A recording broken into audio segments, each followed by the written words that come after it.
Hello, Parser people. It is Monday. That means that we get to play Nethergate. We are deep in a dungeon. We are deep in the land of Annwyn. And Annwyn is the land of the dead. I have some bad news. I am woefully soft-locked.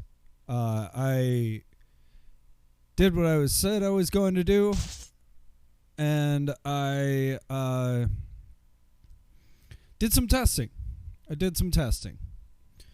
And so let's take a quick look at where we're at. We are in the valleys of Annwyn. And this would be fine if it wasn't for the fact that we need to get to a specific point. We need to get to a point in this maze of places. So we need to get up here, where it's currently very unexplored. And if we get up there, then we can get to the next spot, which will bring us further. The problem is that the way to that point is blocked by a magical barrier. Now, there are two ways that we can deal with magical barriers. They are both not the best. We can use a spell. Let's look at that spell. Druid spells. We can use a spell. That spell is, I believe, Break Barrier. You need minimum Druidism and Craft Circle spells of 7 to craft this spell. Craft Circle, we have not trained up to 7 at all. You just double check. Hippie can't even do Craft Circle. We have one person who could do Craft Circle, and their skill is nowhere near 7. Okay. We can live with that. There's another way that we can do it, and that's if we had a piercing crystal. Now we go down here. We have some woad. We have a bunch of herbs. There's some first aid kits. We have Ghoulbane. But do we have a piercing crystal? Oh, wait. Nope, we have a void crystal, which casts clouds of night. Oh, that's useful. We have a pen and ink. We have a board game. We have iron bracers. We have Glaz's shield. We have all sorts of cool stuff. You know what we don't have? We don't have a piercing crystal. And in my exploration, it looks like there is no there's no piercing crystal on this map. So we've done this before. We need to load up the character editor, and I don't really like doing this. I really wanted to do a clean version of this run, but we already needed to increase some stats. We needed to boost Hippie to get through a part where I saved at a very bad spot. And the fact that this character editor is built into the game, I think, is an admission by Spiderweb software that this game might not be able to be beaten without cheating. Especially not if you keep only one save, which is what we've been doing. Not the recommended way to do things, but it's how I like to play any game. So we gotta add something. We gotta make something so that we can move forward. So we're gonna add a tool.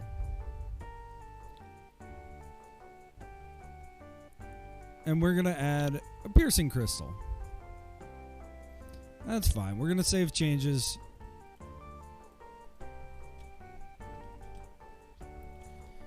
And we're gonna make a new save, because maybe I want to come back and try and beat this legit. Now I can do all sorts of things here. I could restore everybody. I could give Funny Man back his life. We're not gonna do that. I want to play this as legit as I can, but we got to make some progress. Okay. So let's give one more, run through all the people that we have. We have Fighting Man. Fighting Man, he's good at swords. He's good at clubs. I think he's good at axes too. I'm not very sure. He's basically our main damage dealer and tank. We have Throw Me Something. He throws javelins. Right now, I believe he is out of javelins. Yep, he is. Oh, no, he's not. Let's switch that out. He's almost out of javelins. And he is somewhat good at slings. He's also our tool use specialist, so he can unlock doors, all that kind of stuff. We have Hippie. Hippie was our main magic user for a long time. He's trying his best. He's a Roman, and you see Romans, they're not in touch with the magic of the realm. So he's doing his best. He knows as much as he can do. The two big things he can do is that he's got a fairy familiar. He got a blessing in the past. How nice.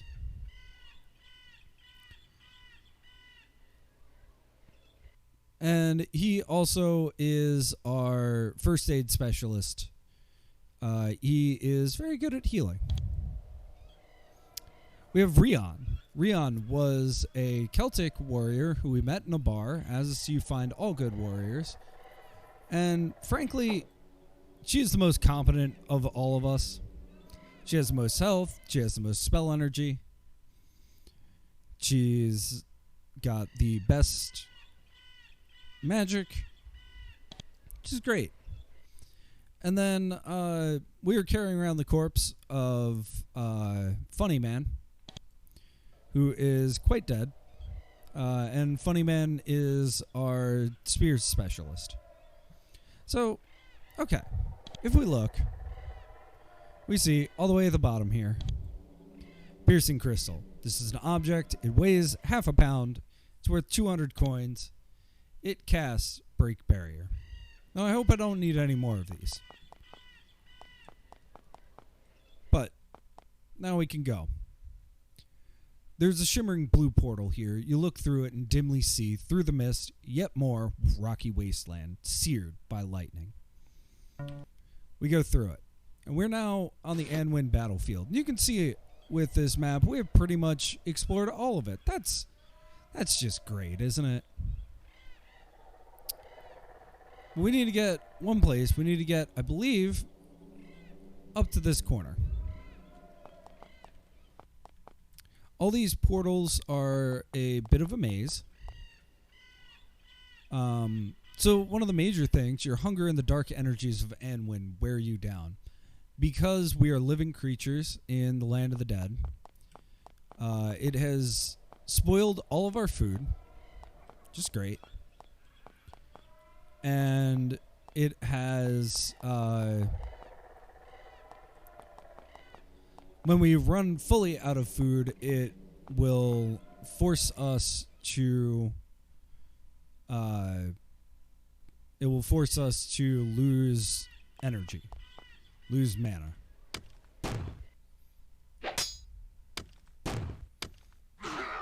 Ooh, little bit of bonus there. Love it. So I feel good about this. Let's poke our head out.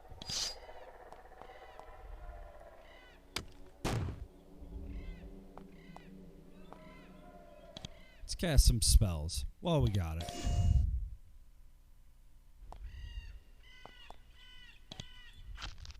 Ooh, 43 damage. That's quite a bit for that character. And let's shield him too. Alright. That went better than every other time I tested this. Oh, we can get a gold ring. That's nice. So we're in a bit of a dungeon crawl right now. There's glowing blue portal here. The air around it sparkles and frost coats the tile floor. It looks stable enough to use safely. We can enter. Nope, wrong door.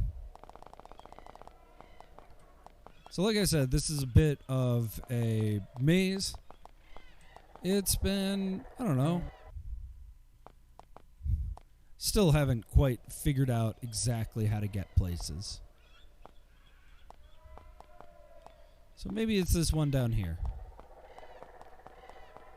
Now we can't get too close to the middle because then we'll be punished by a large cadre of undead. There are certain places like up here where there's special events. And yeah, there's just a lot of ways to die right now. So let's try this one. We're back in the valleys of Annwyn. No, this is not the right one either. There's a drake there. You can see this has been like quite a maze, and it drains your power. There is a place to rest, but it is not a very restful rest. So if it's not top left and it's not bottom middle, then it's got to be top right. So we have got to do our best to get to the top right. Now if we go through any of these passageways, it's going to start a large battle. This is the Annwyn battlefield. It is where warriors continuously battle to the death. So we're just going to go the easy way around. We found this legitimately. We're going to try going this way. Now, we have beaten so many people. What's in these? Just to make sure. Nothing. And a basic shield and a decent but basic shield. Just making sure. Let's pick up another light source just in case. We actually don't need this because one of our cool things that we picked up in our travels is Silak's Eternal Candle. Now, Silak is an inventor, a magician. He has created a whole lot of very interesting things.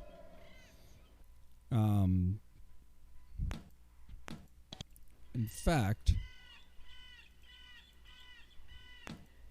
we're going to upgrade his stuff. So let's hope that this one brings us to where we need to be. Yes, the spirit homes. This is another section of Annwyn. So far we've seen 3 sections. We've seen the entry valleys, and that's interesting. You know, it's just valleys. There are a lot of things that would kill us.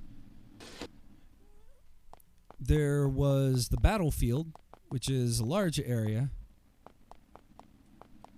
And then there's the spirit homes. Now, we don't want to talk to that person. They're a currently, but not for long, friendly ghost. It's going to really mess us up if we go and talk to her too much. Now, if we go down to the southeast, we can meet a Roman who is here.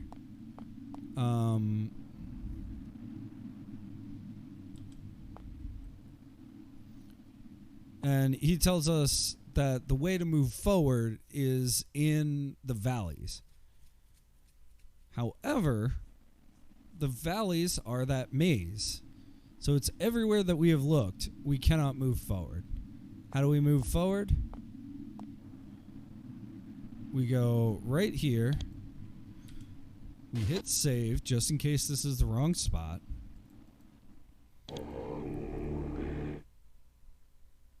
No magical barriers nearby. This is why we aggressively save. We go one more.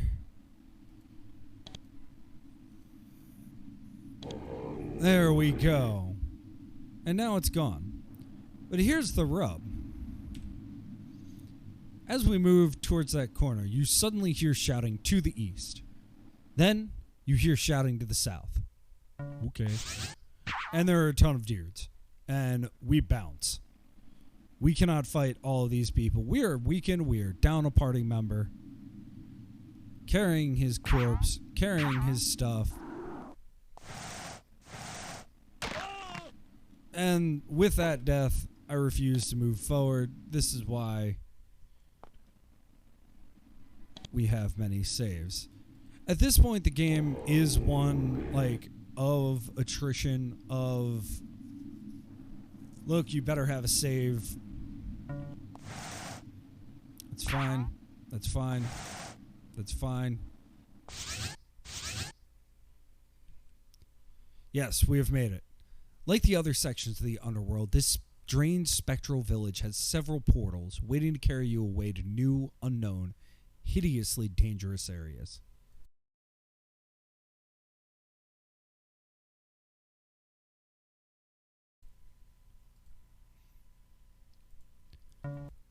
Let's enter. Now, if we go to our auto map, you can see the four of us. Everyone left. All the way at the top. We have made it. With now just twice cheating. Oh, we've got a dude. And these guys are strong. I don't pretend that this is going to be an easy run. Even if we had all five of us. But we've got some tricks up our sleeve. It's been a day. I think we can use first aid. We can. So we're going to first aid everybody up.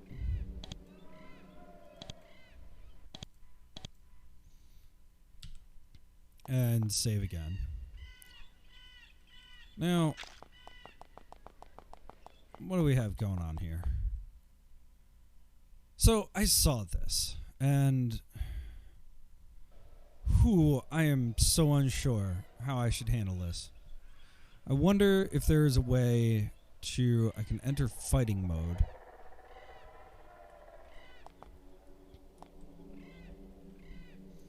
So let me save, because I really want to see what's in there. Fight, and then make him the only one. Ooh, you navigate a safe path through this dangerous terrain. Can we get lucky twice? No, but we don't need to. What is in the box? Can't search during combat. The box contains several corporeal objects, probably snuck in here one at a time from the living world. Among other things, there's food. Okay, a poison elixir. Interesting. Spiritual herbs, I'll take. Food. Bolt of cloth, papyrus sheet, pen and ink, silver drinking cup.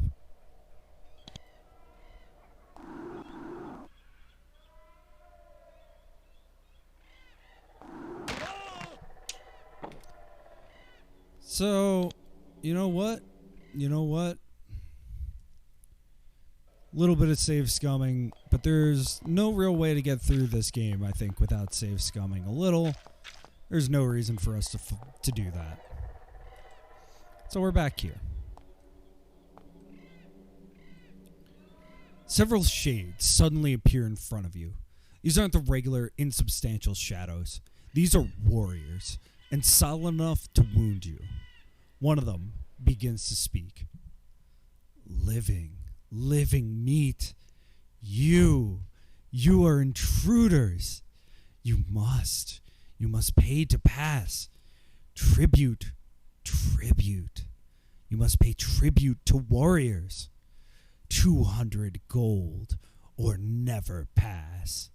There's only 3 of them, but they look dangerous.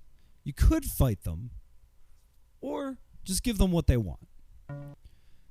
Now, to be fair, how much gold do I have left? 2,406. I have plenty. Just pay them. You place the coins on the ground. The shades disappear and the money fades away with them. You're free to proceed.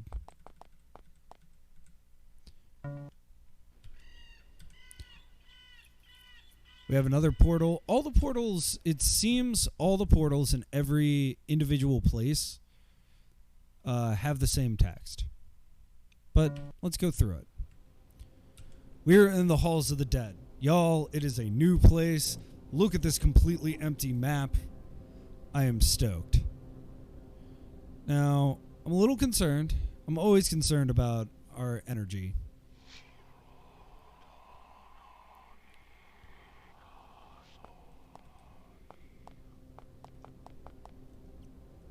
But my hope is that with a little bit of maybe too constant saving. Oh.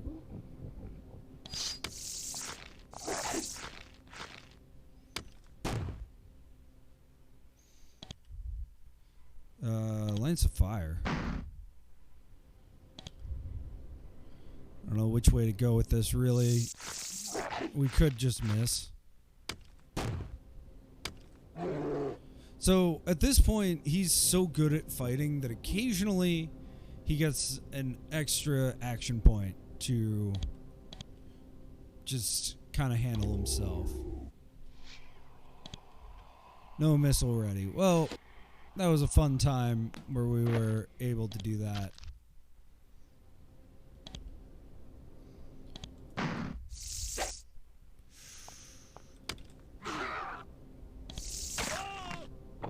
Nice. So much dying. Now we're ready. We know what's coming.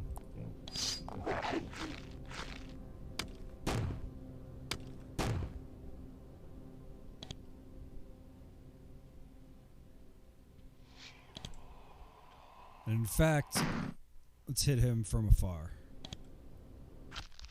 Let's continue hitting him from afar. Our dude up front is quite fine. Well, that was fun while it lasted.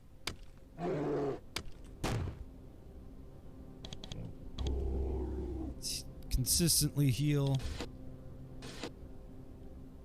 No missile ready.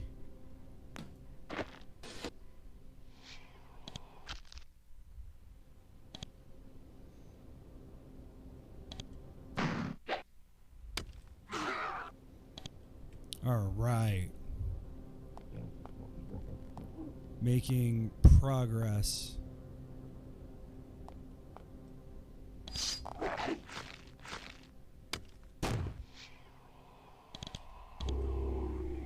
The big thing is just keep people alive.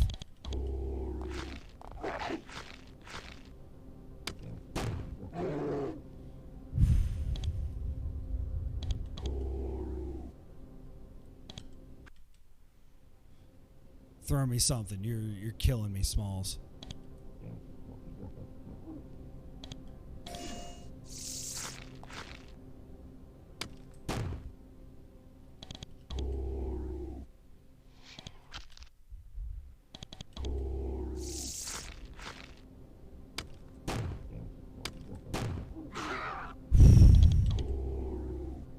Okay. You know what? We're not even gonna worry about it. We're just gonna attack. Basically, everybody except for Fighting Man doesn't do that much damage.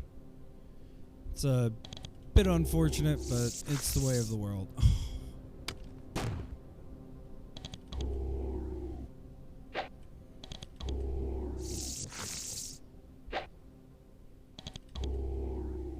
Just need to keep people alive.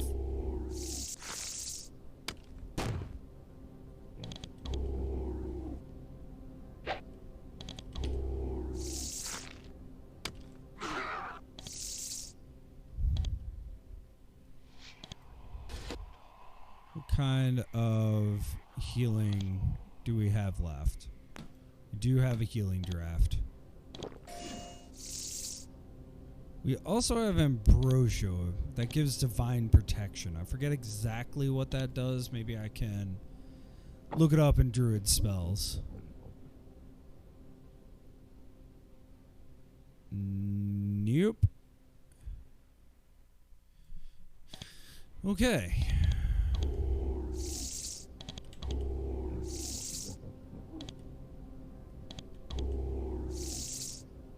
There we go.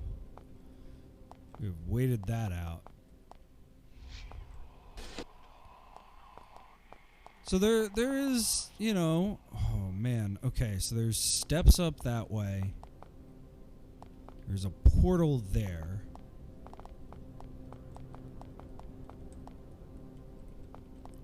I really...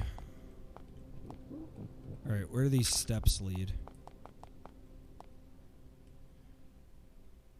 Well, they lead to a battle against some pretty strong foes. Uh-huh.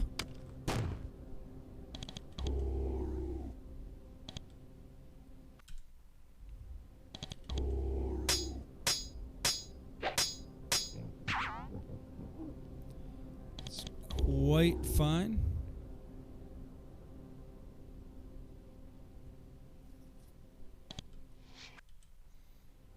Buddy, why are you missing so much? 75%.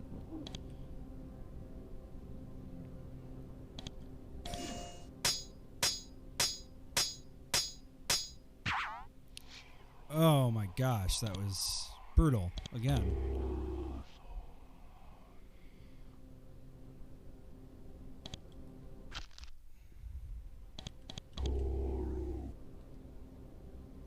All right. Inventory. I think now is the time to try that divine protection.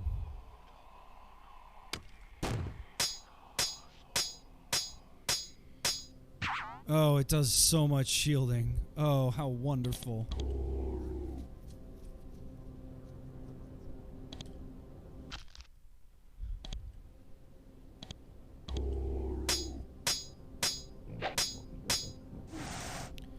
Just gonna tank for us. It's wonderful. Let's use Quicksilver Feet and haste him.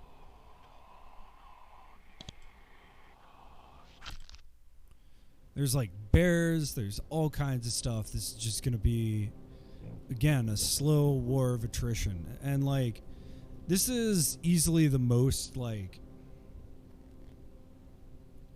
dungeon crawly of all of the dungeons, of all of the quests. This has been a brutal, slow war of attrition. And I don't know if that's because we were too low level for it. I don't know if that's because I don't know. But the long and short of it, well, now we have 10 action points.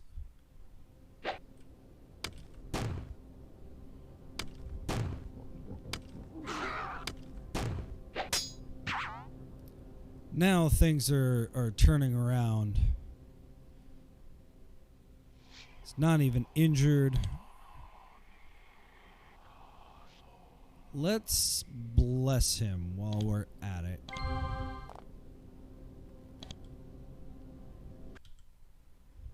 And keep missing that shade. I don't know if that's distance. I don't know if that's because there's stuff in the way.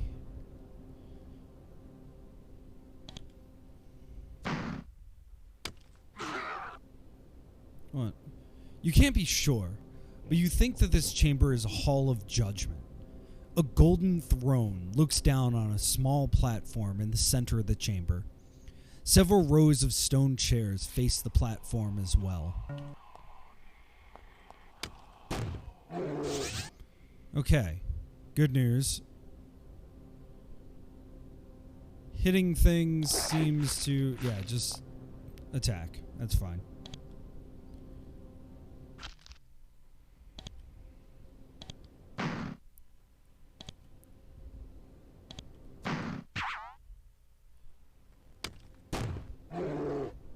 One, two, three, four.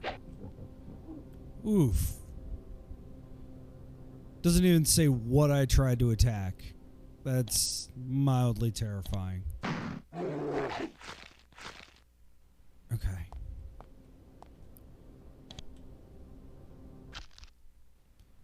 It's a druid shade. This is all very normal. Oh my gosh, stop creating.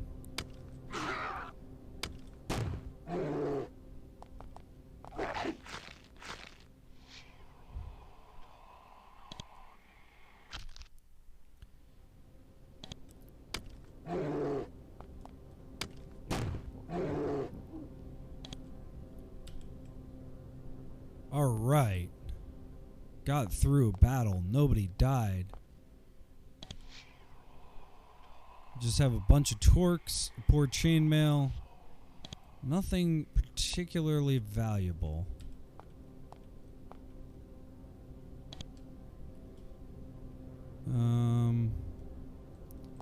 Nothing to look at. Oh, man. If only. So one of the things, again, that I've kind of harped on, there are two quest lines. They go to the same places.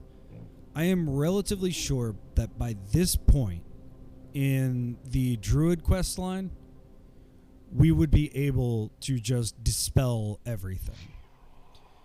And I think it's really successful that no, I mean, maybe if I had stocked up on those piercing crystals, maybe I'd be able to get through this. I have burned one or two, but I haven't found that many either. You peek inside the urn and find ash and burnt bone chips. It's just the remains of someone killed and cremated. So one of the things that you really have to do in this game, just in general, is look at everything, try every door, try every wall. Who knows what you'll find? Because we found... Oh, I got instantly killed the last time I played this round when I was testing. Oh. So it's kind of nice that instead... You see, and then there's stuff like that. A box hidden on a ledge. I wonder. There's a long passage to the south, stretching towards another large section of the afterlife. As you approach, however, the passage closes off. It's not an avalanche or a cave-in, it just fades away, leaving a solid wall behind. You touch the wall. It's still completely solid. It's as if a section of Annwyn just closed up shop permanently. Like everything else magical in Shadowvale, the afterworld seems to be dying off.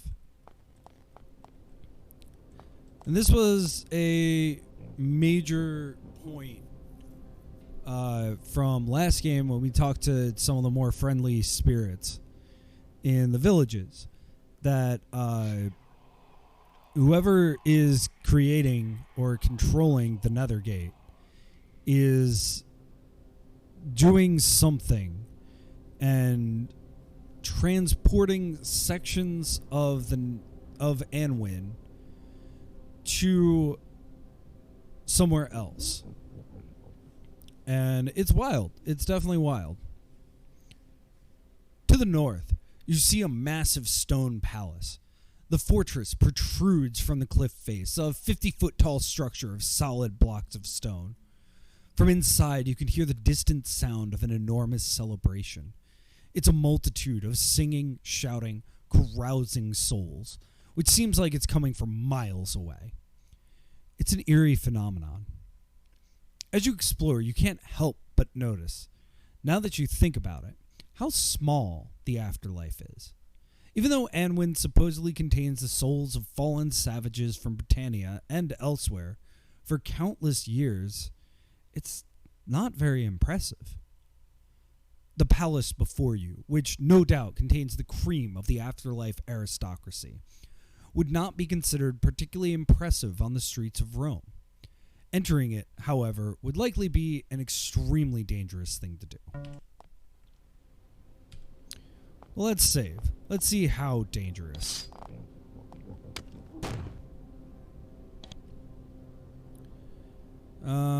Let's use Serpent's Fang.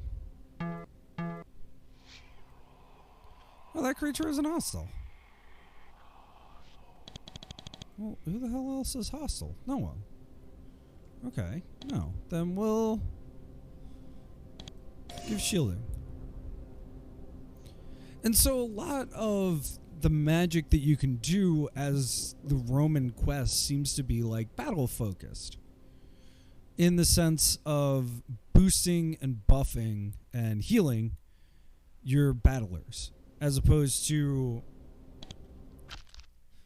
more actively like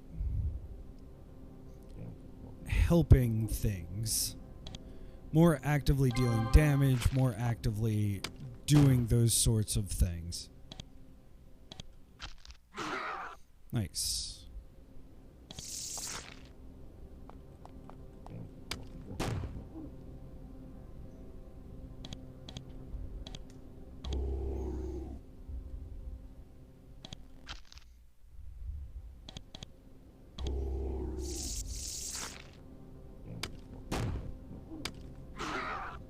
.94 damage. Can you say squeesh?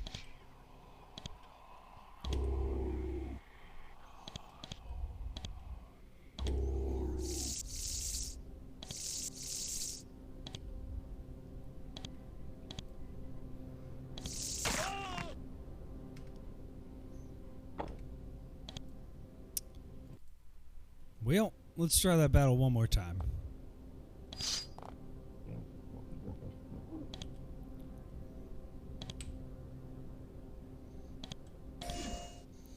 And like, I think about, this is like at least more than somewhat tactical.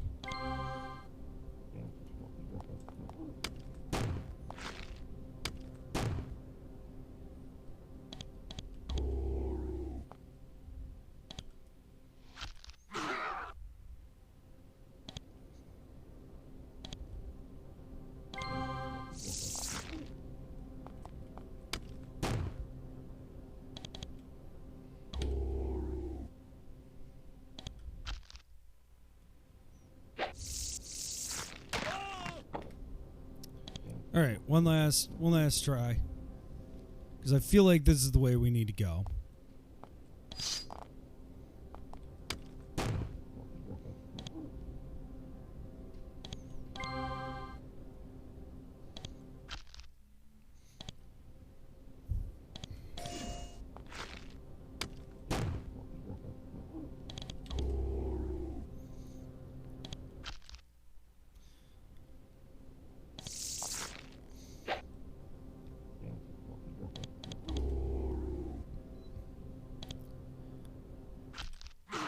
And something that I think that's been super, super effective over this section in particular has been the really minimal soundscape.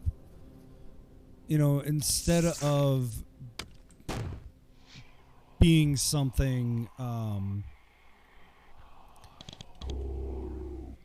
like the oppressiveness of just like one choral pad and occasional whispered sounds, like knowing that I've got one big skull up on my party screen, you know, it definitely feels a bit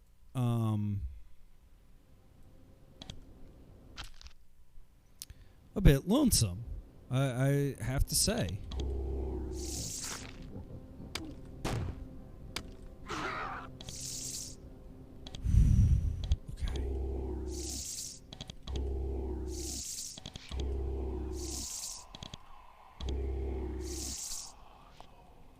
There we go. Okay. So we've got a ledge. It's the first time the camera has really been like challenging.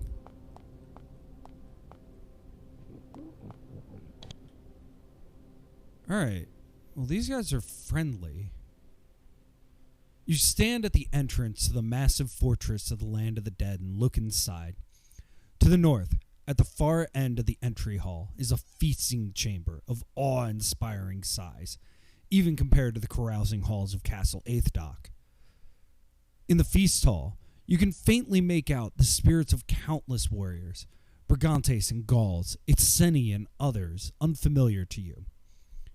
They're superimposed upon each other, several seemingly occupying each chair, being served by spectral wenches and drinking ghost wine. Even though they're close to you, their din seems like it's coming from miles away. The fortress seems like a likely place for the crown of lost warriors. However, you doubt that you'll be able to get through such a multitude of hostile ghosts. This entrance is probably closed to you.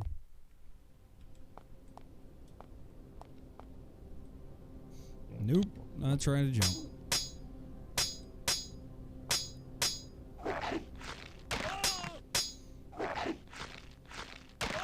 Yeah, just eat all my people.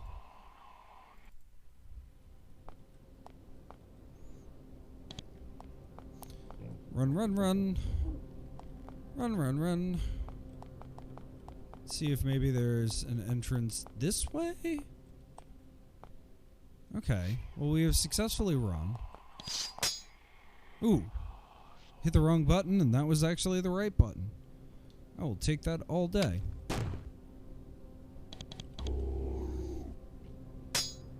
One of these dudes does not scare me. Ow. Two of them might. Won't lie.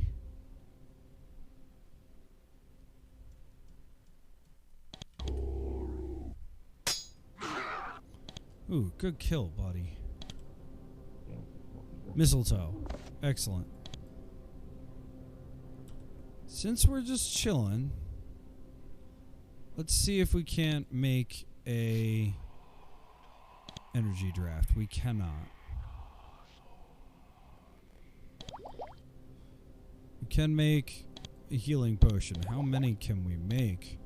Oh, buddy. Okay.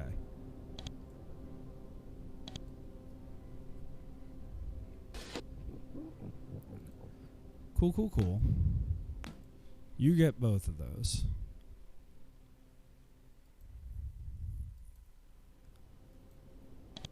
Do we have any other? We do. She's got one.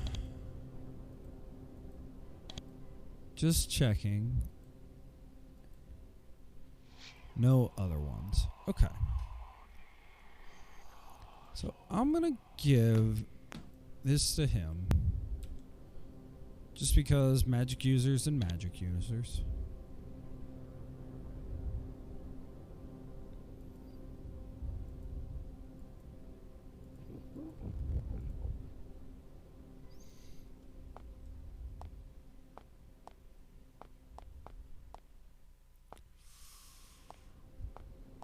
Okay, we've found another portal.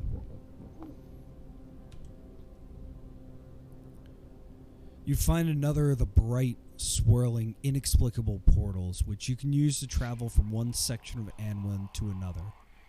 Do you use it? No.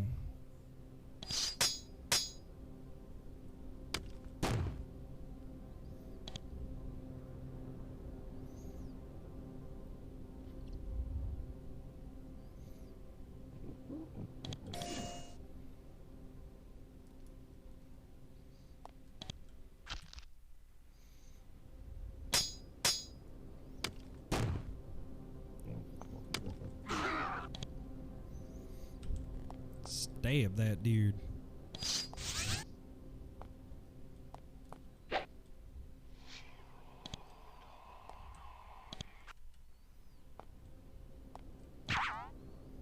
It's fine.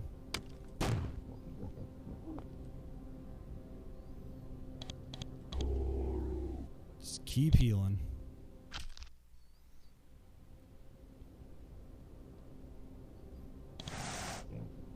Ow.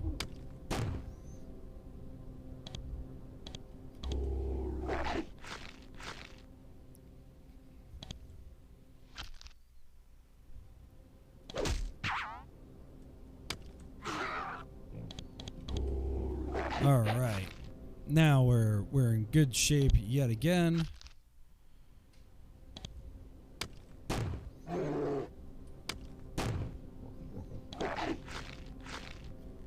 Good enough shape anyway. There we go.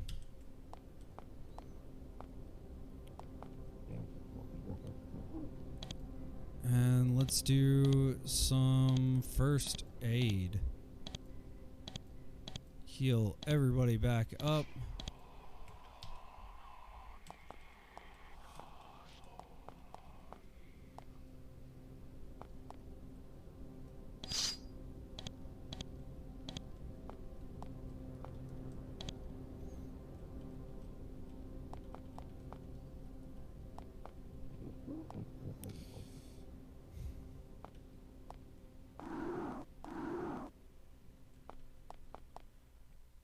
Alright, we made it through.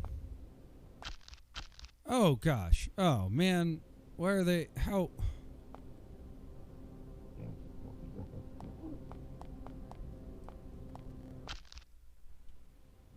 What afterworld would be complete without a place for eternal punishment?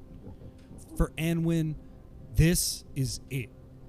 The shades of merchants, farmers, warriors, and others are barely visible all around you. They aren't being burned or tortured, though. At least, not now. They just wander these halls, separated from everything they ever knew or loved, terminally bored. Forever. Fortunately, you don't see any Romans among their number.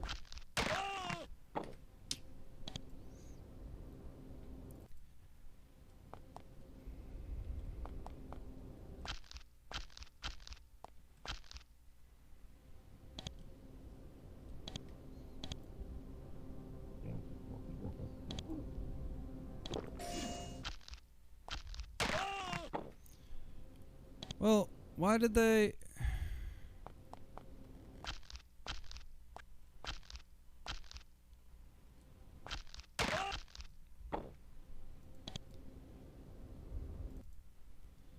How can we do this?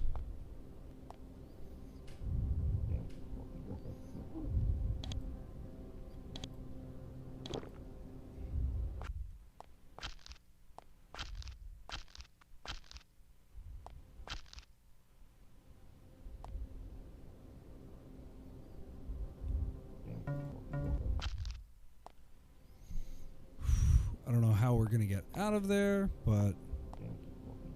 Whoa, what is that? What is that? Hostile lost soul.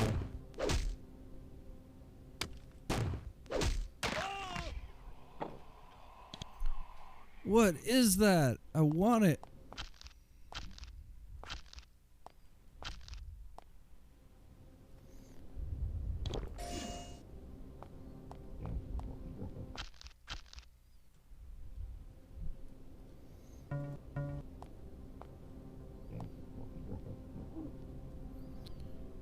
Okay.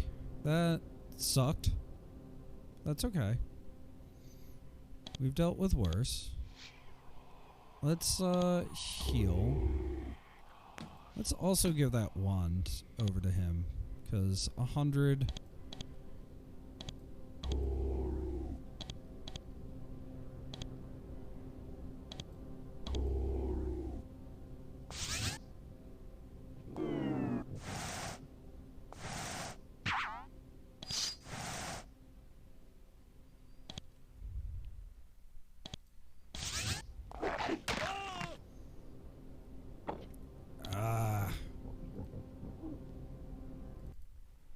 Alright, what if we don't go that way? What's on our map?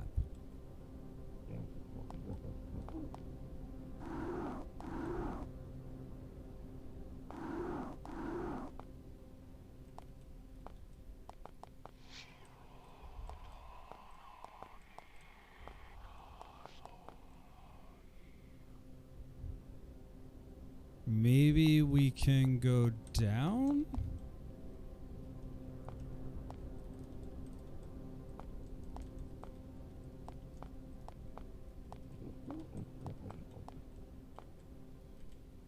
There's a pit of strange flowing ice to the west. Stained dark and purple by the eerie light from the stormy sky overhead. As you get close, it starts to bubble and churn. Droplets of icy water. Or whatever. Do something, but I hit the wrong button. Oh, here we go. Droplets of icy water, or whatever, spray out and splatter on the dirt. You can't quite see, from where you're standing, what's making the stuff bubble like that. Approach. Suddenly 2 beasts jump out of the ice. As they shake themselves dry, you can't help but observe with admiration the huge beasts' wolf-like shapes, sharp bony ridges in their mouths, and long, vicious claws. Whoa! Just roll, my dude, why don't you?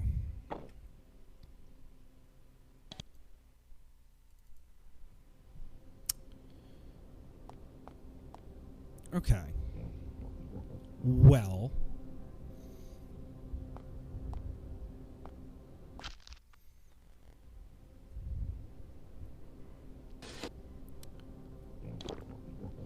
Yeah, come attack me.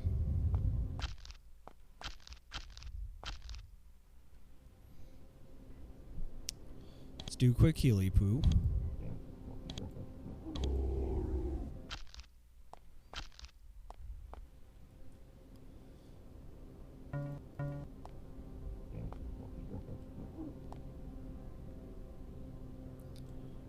Alright.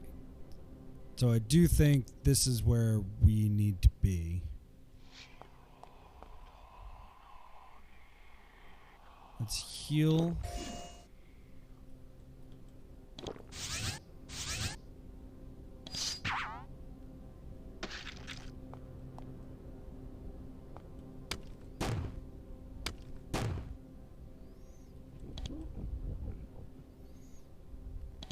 Let's give him haste.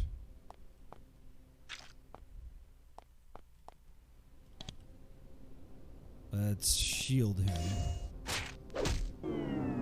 It's fine. Nice.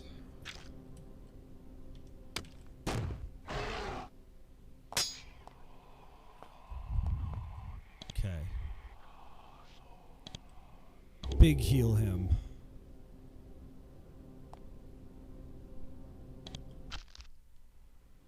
24. That actually did more damage than I expected. And then let's just bless him. Let's get him all hooked up. Yeah, 100 damage. Another 100 damage. I'm not going to drop out of combat. I did just see something flying around over there. Whatever that burning bones was.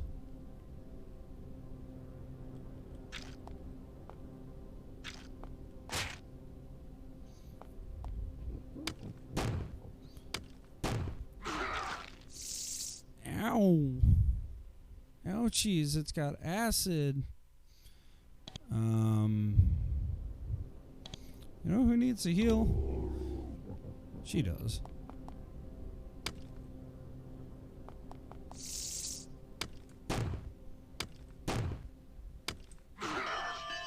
Three hits. Now that's impressive.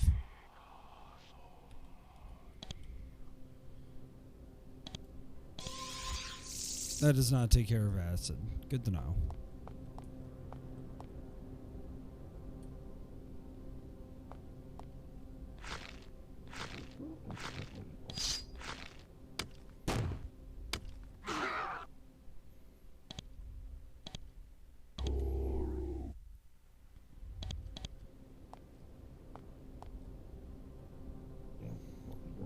Where did that other one go?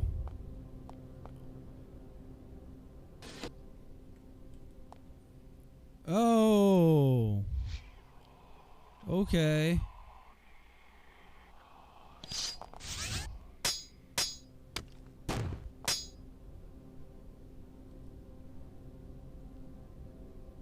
I don't know why it only has one action point right now. We'll solve that. I hope.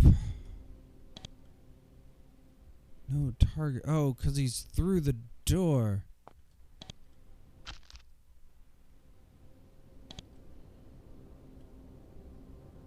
And he's shielded and he's battle whatever. That's fine.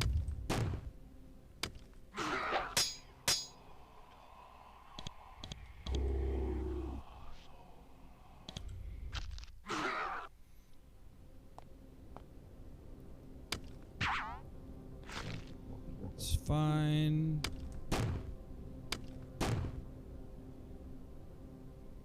Rotting Torturer.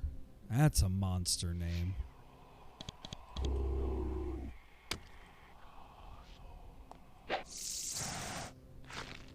Ow.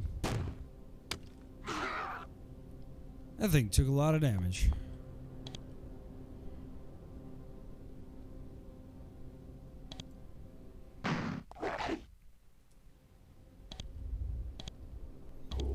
Just heal yourself.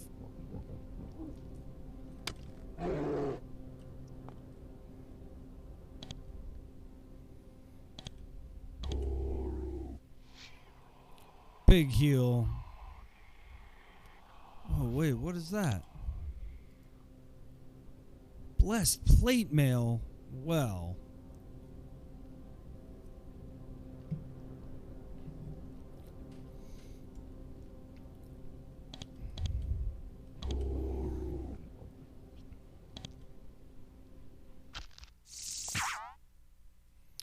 It's fine. It's all fine.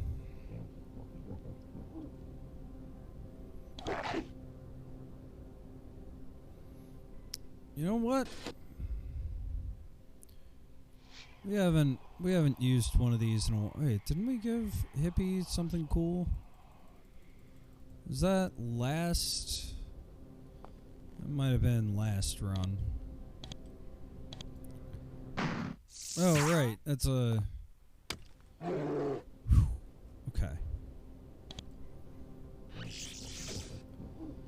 Nice. 100 damage out of nowhere. Let's follow that up with another nuts. Thought it'd be enough.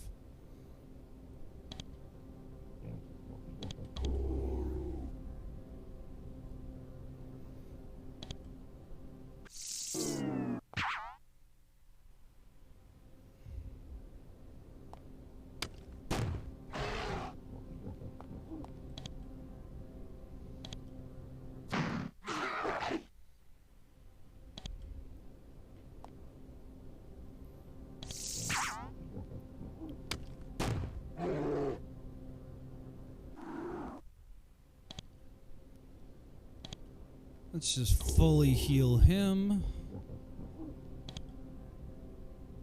Oh, there's another one I didn't even notice.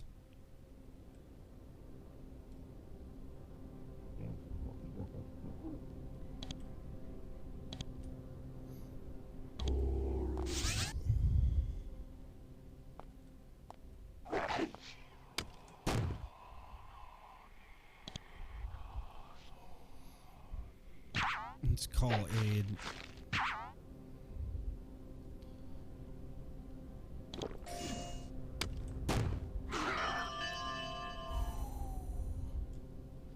This is such more stressful than I expected it to be. It's okay. It's rolling. We're rolling. Nice. Go, little lizard.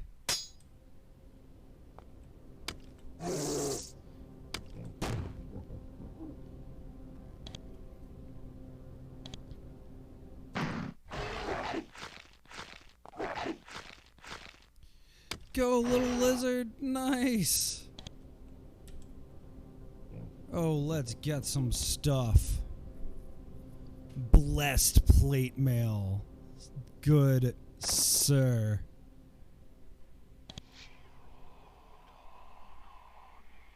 Anything else worth it? No, but do some inventory management here.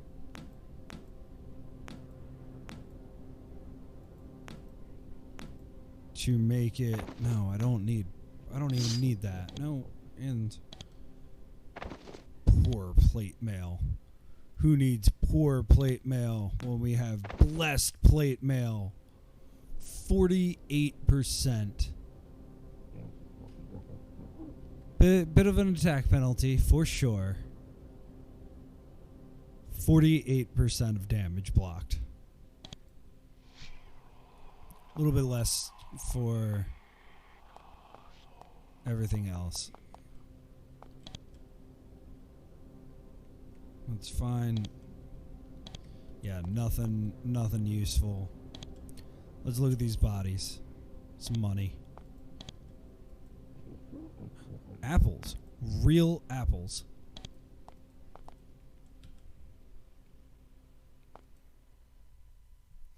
So where are we now?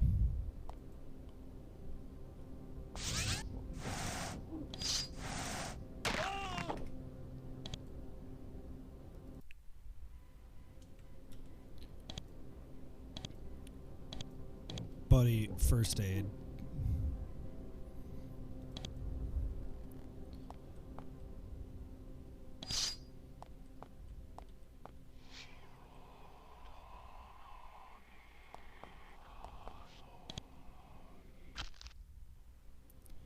$27, I'll take. Hasted, that's fine. 'Cause I am right up in your grill, sir.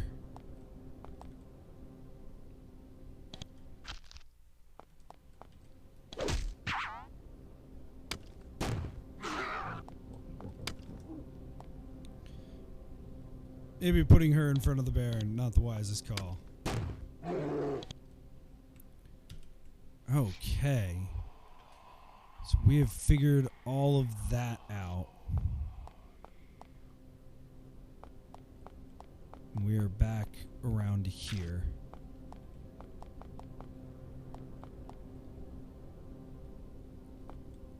So now what are we up to? We are up to trying to find secret passages.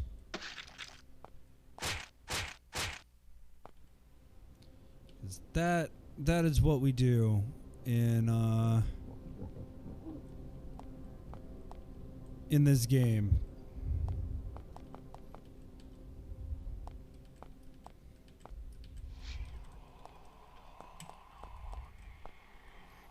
Because secret passages are everywhere. I mean, it is the land of the dead. Secret passages are places where it's deeply unfair to get to sometimes. Sometimes, even, there are no secret passages. And it's all a lie.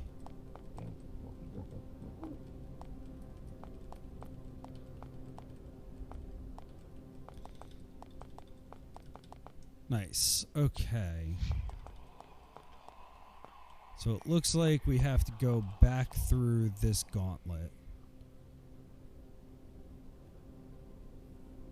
And looking at the map, There is going through that way. Through the main area. But that seems like a recipe for getting rolled. There's that portal. And there's this portal. Well, let's see if we survive the gauntlet. What can we do to best survive this? We have nothing. How do I have these? I don't need those.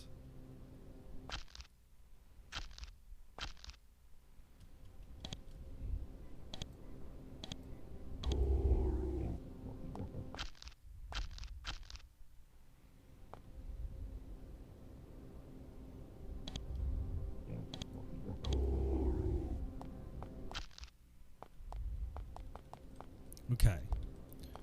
We've gotten back through that gauntlet. Can we survive this? Ah, no, we can't.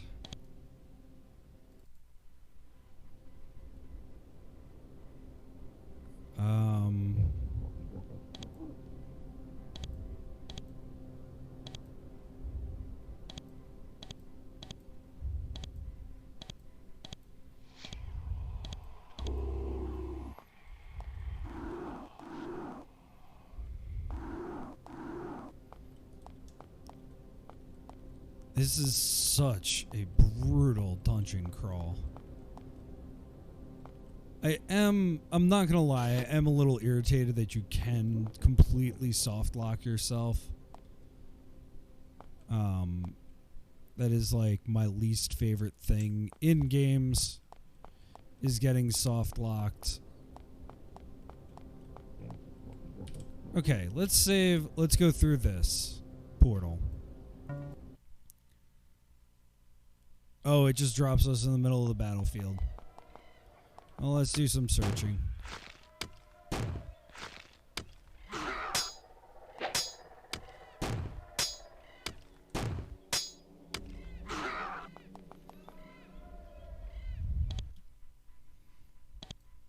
Yeah, you can heal yourself.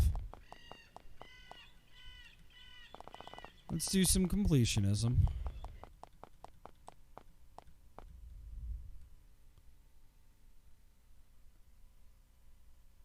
You meet a pair of ghostly warriors who are scavenging the battlefield for non-existent treasure. At first, it seems like you're about to go your separate ways. Then, one of the two points at you and hisses. It seems to feel that you were the Romans who killed him during his mortal life. Perhaps he's mistaken, perhaps not.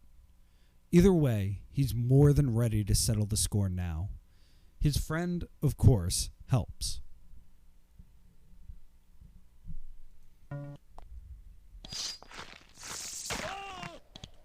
Cool, we died. That's fine. Oh, why did I save there? Wait, is that where I saved? Oh man, my compulsive saving.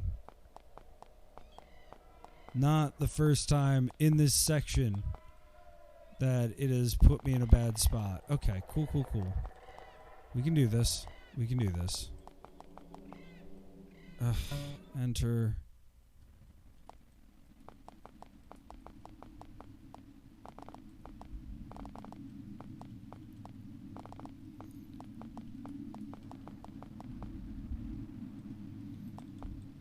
Oh, they're probably still there, aren't they? No, but the... Oh.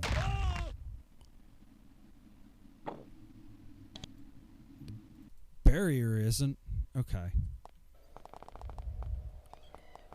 Run.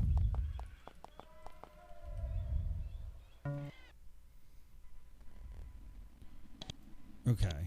Can we heal everybody? Because nobody's there. She doesn't need to be healed.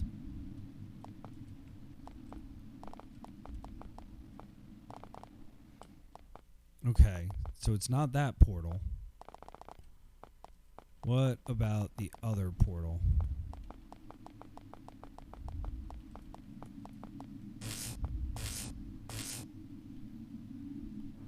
Enter. Right. We were already... Enter. Okay. So we are starting from scratch here. Just making sure that rune doesn't go anywhere.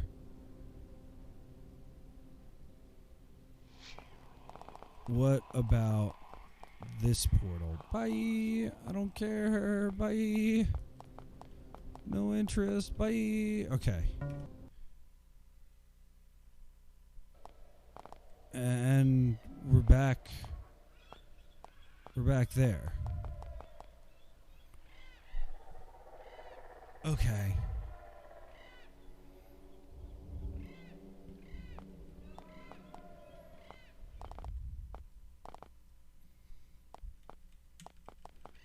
Jeff Vogel.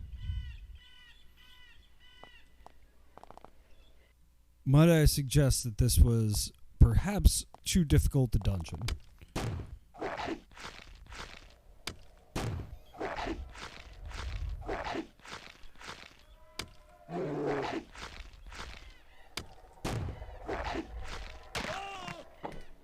Might I suggest that this was perhaps a little too difficult a dungeon? So it's not that way. It's not that way. There's nothing up that way. There's nothing there.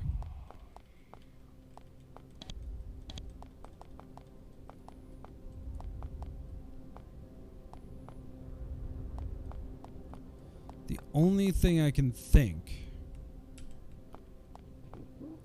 is that it's this way. He's named. He's named. I can talk to him. Oh.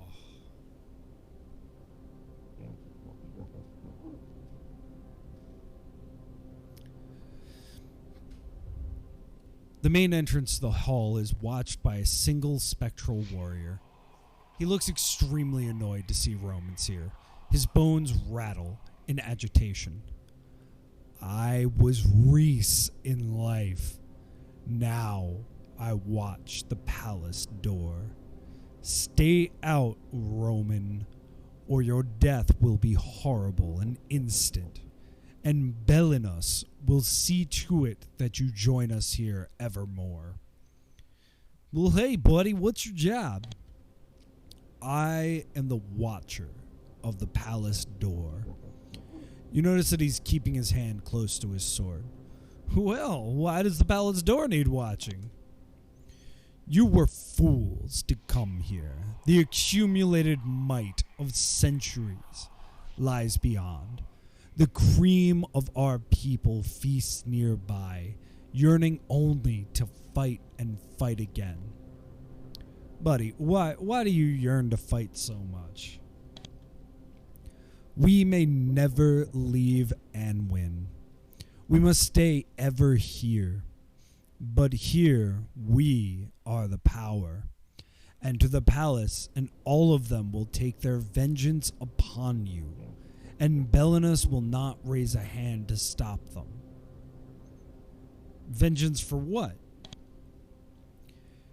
Vengeance for the Roman cruelties against our people, fools. New souls arrive here constantly, telling us of the crimes of your kind. Enter, and I am honor-bound to give you fair warning. They will unleash their frustrations upon you. He turns her back on you. That's all he has to say. No, buddy, why does palace door? Why do you... Who is Belinus? He snorts. You enter his house, but you do not bother to learn of the master? He is Bel, Lord of the Dead. This is his palace. Sometimes he agrees to see mortals. Mortals of our kind, not yours. Vengeance for what? Okay. What if... No secret door? What about on this side?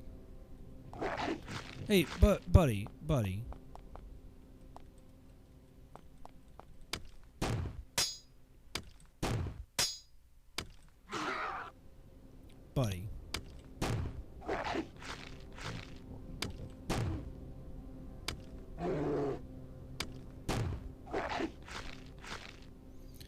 Buddy, I'm gonna say something to you, and you're not gonna like it.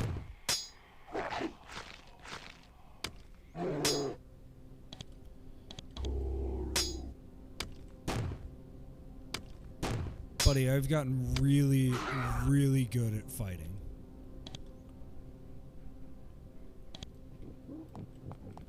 I know you've got a bunch of dudes. And let me be honest. I don't want to fight them. But I think I have to. As you enter the fortress, the armed, officious-looking shade at the entrance says, "Ho there! Your kind is not allowed in the Fortress of Bel, not without a mighty battle anyway. Proceed at your own peril." As you enter the fortress, several warriors and their pets leave the feasting hall, perhaps to join the eternal battle. When they see several Romans have infiltrated their personal paradise, they react predictably. Too many. Gonna get rolled, aren't I?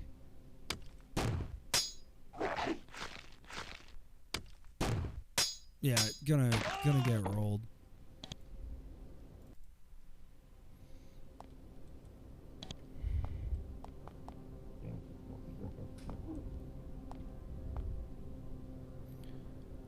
Okay.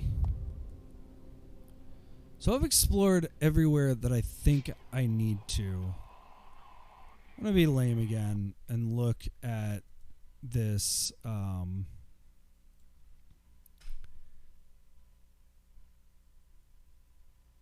Yeah, okay. Halls of the Dead. So I found an old GeoCities walkthrough of the original game. There is no walkthrough that I could find of Resurrection. Now, I think part of this is because you used to be able to buy a walkthrough of the games and like all the stats for all the weapons and all this kind of stuff. I think nowadays that just doesn't happen. But at the time, it did.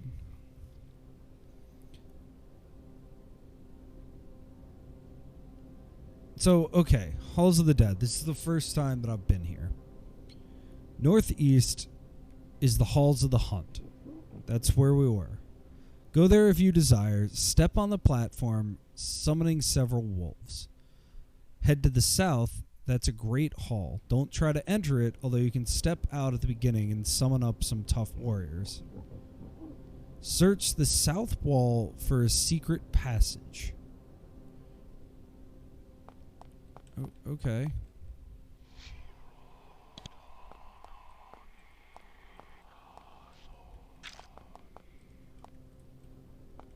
I have searched the south wall, unless you mean this south wall.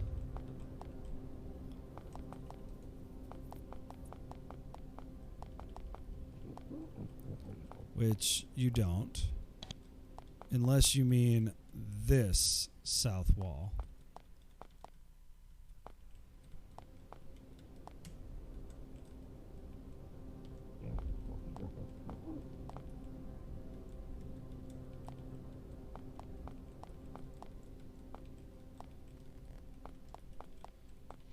One more area. No, that's the end of that.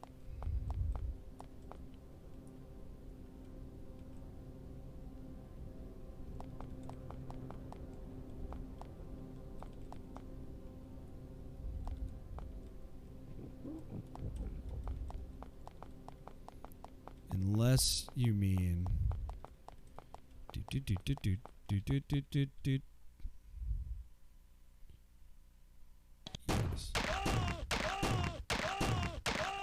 Oh, we all just died.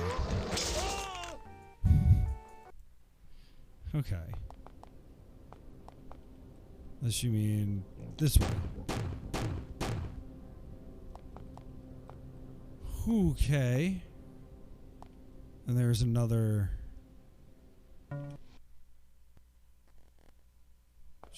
drops us here in Annwyn.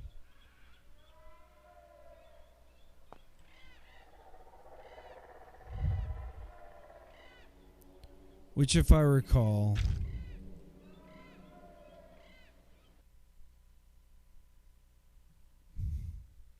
is a drake. Okay. I am way too hurt.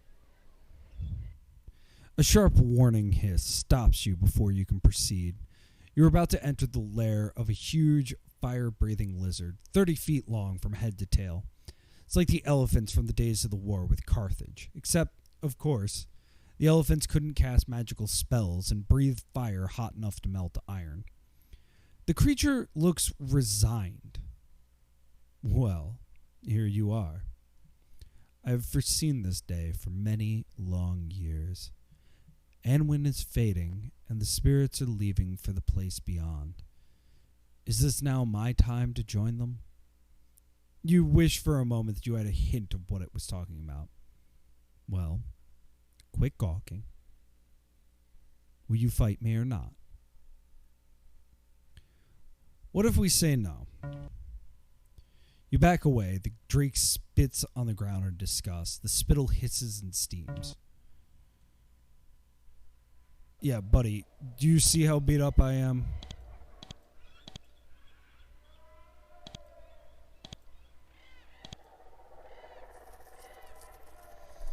This is, like, not the best day to be doing this.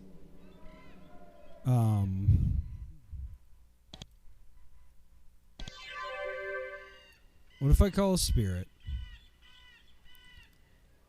And then attack. At last, the drake roars. Come to me, humans. The old and the new ages will battle at last.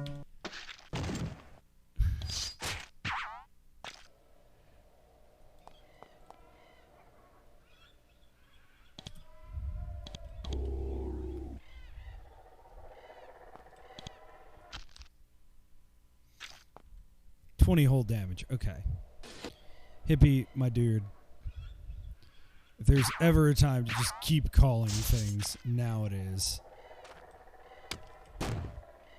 Nice. 70 whole damage. We can do this. Okay.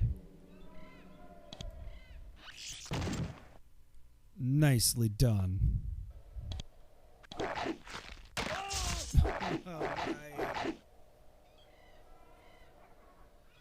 Okay. Okay. That's fine. Because we didn't want to do that anyway.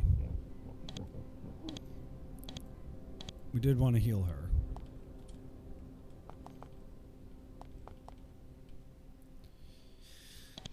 Yes.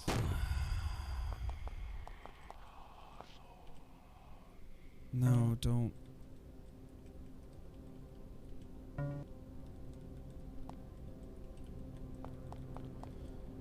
Telling me, okay, you're telling me that there's no way.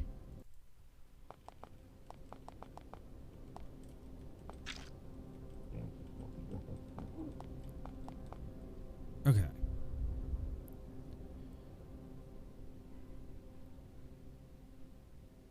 Northeast is the halls of the hunt.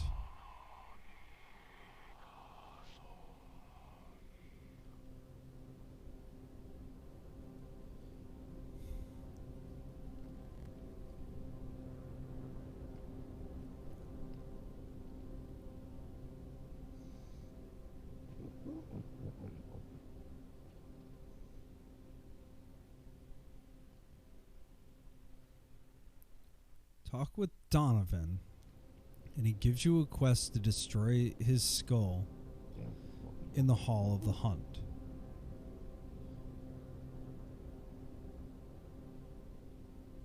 Okay, head towards the center to enter a portal. Yes, so we've done all of that.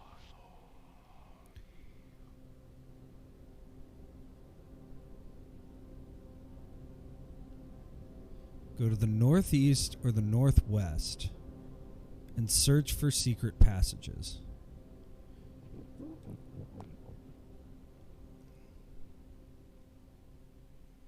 The Pit of Soul Gathering. So the Pit of Soul Gathering isn't in here. I am wondering how true this walkthrough actually is now that I'm here. So we have the Undead Garden.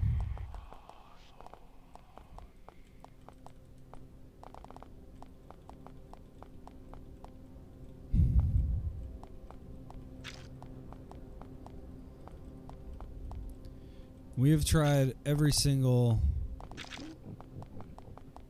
place in here.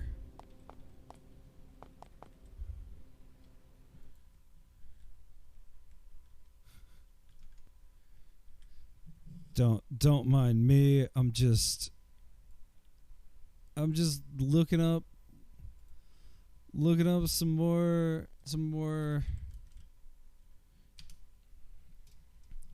walkthrough here. Maybe there's a better one. So there is one that was updated in 2002, which is great.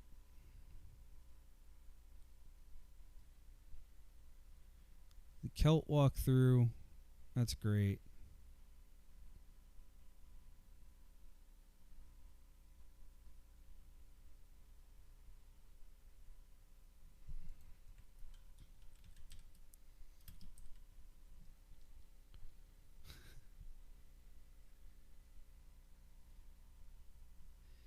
I do find this always like a very fun part of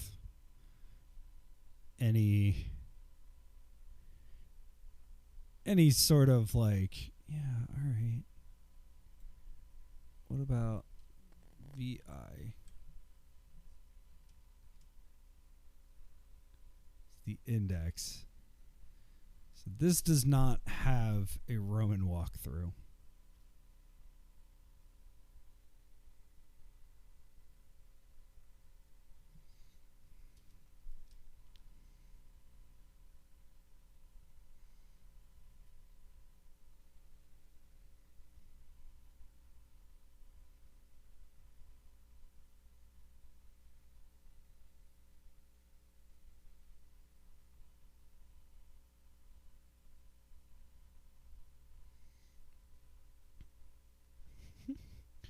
Sorry, I'm laughing because, you know, you'd think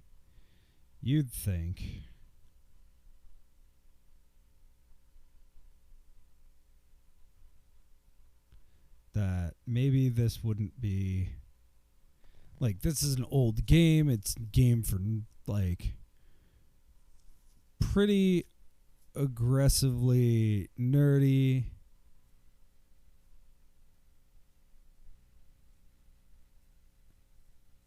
Like, it shouldn't be that big of a challenge to get through it. That said,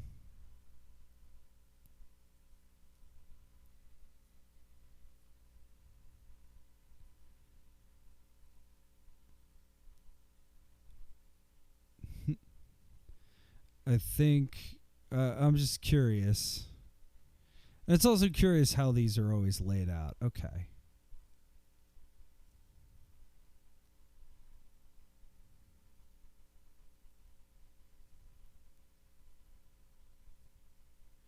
So we're in the Halls of the Dead.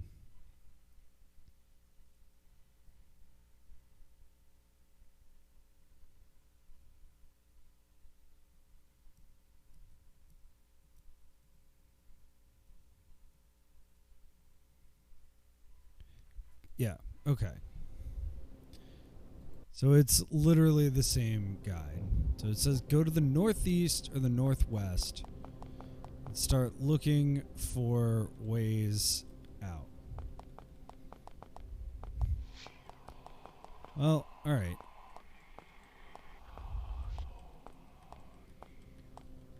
This is a throne room, and I found it. And I found it. Suddenly you walk into a wall. Well, you think it's a wall. It's very hard to see in the shadows. You can feel it though. It's cold, hard stone. When you run your hands over it, you manage to find a keyhole in the rock. You try to unlock it with the key made of shadows. You feel for the lock, insert the key, and find that it fits. You turn the key. It dissolves and the wall is gone. Okay. Well, thank you, walkthrough. Like I was saying about how this entire game is really looking for hidden doors, hidden hallways, all sorts of things like that.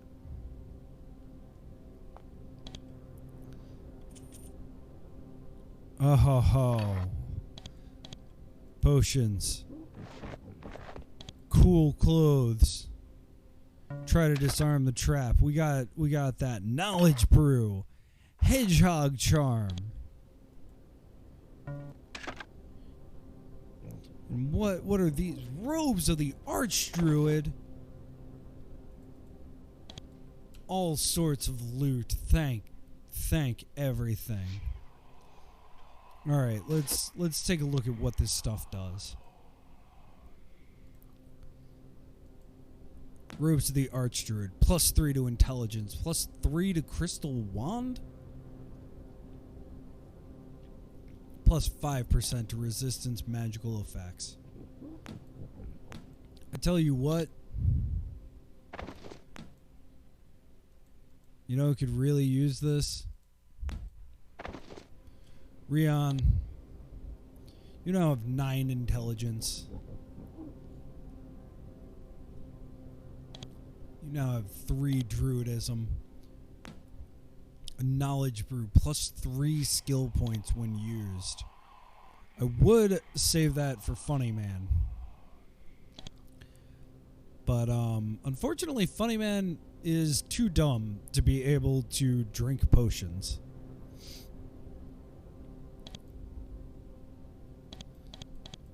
So I'm gonna wait on that. That is super useful though. And a resistance elixir, which increases magic resistance and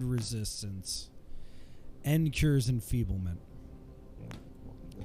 A hedgehog charm, +20 damage to attacker, compared to Cordelia's locket, +1 to trained combat statistics.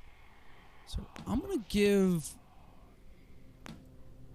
my dude that.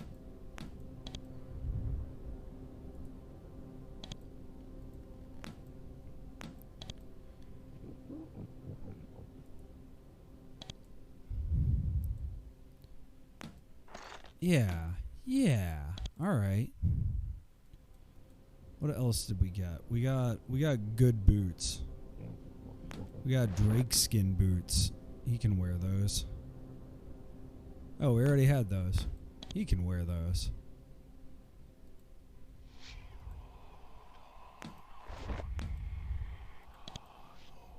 And then what else? Got blessed studded armor.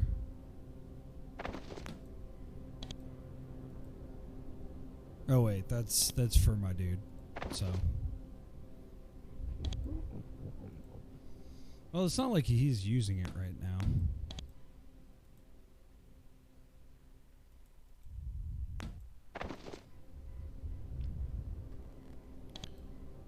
And then you got blessed gloves, which do more than gauntlets. And this dude, bless his heart,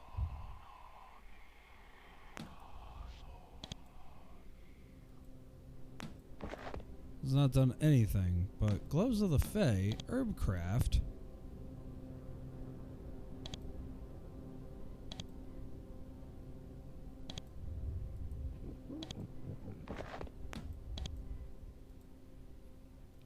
No, we can move this all the way down the line.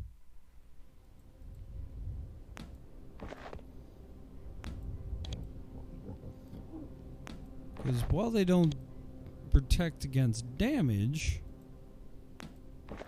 it is quite nice to give him a little bit more to Herbcraft.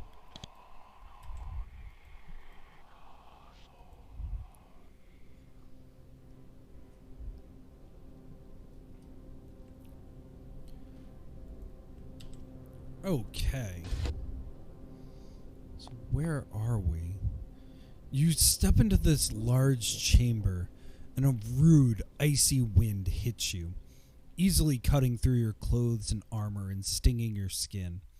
The pit which dominates this room is filled with a constant whirlwind, which spills out into the open area above. As you watch, you can see souls caught in the maelstrom be slowly and painfully pulled down into the pit before you, howling as they go. This is where the spirits, freshly dead, are sucked into the afterlife for later distribution. Oh, we've got doors. Oh, we've got stuff. You see yet another thing beyond all comprehension or understanding. Little translucent figures float above this pedestal. You see people, Britannians, Gauls, and other savages, one after another, going through the motions of life. They're fighting and walking, loving and dying, and sometimes they're sitting around. As they appear, little runes appear by them, telling you about them. And sometimes, when they die, the runes flash red and fade away. Dude, can I play Sims? Dude, can I play Sims? Can I play Sims? No.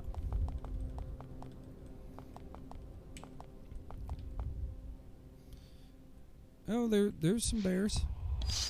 Oh, there's a lot of them. Okay. Okay.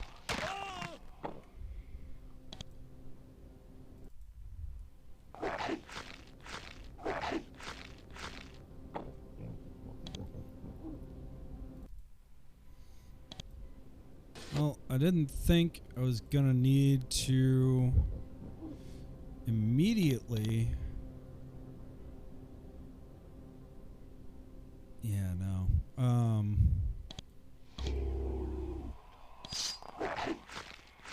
It's okay. It's okay.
Is there nothing I can really do?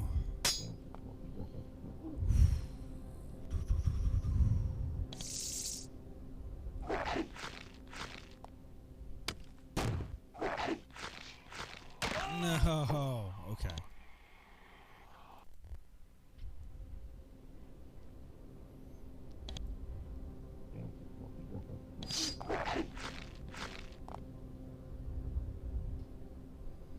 It's all good. It's all good.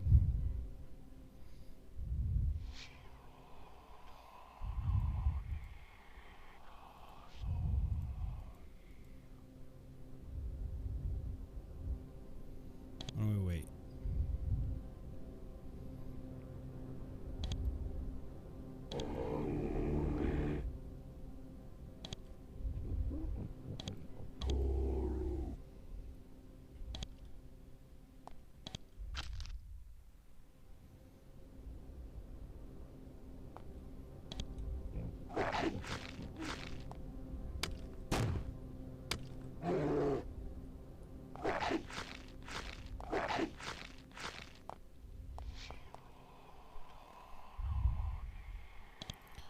a little overkill, but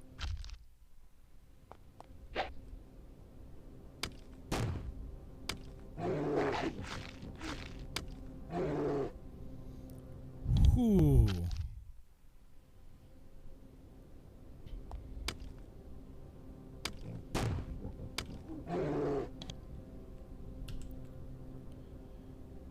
Buddy.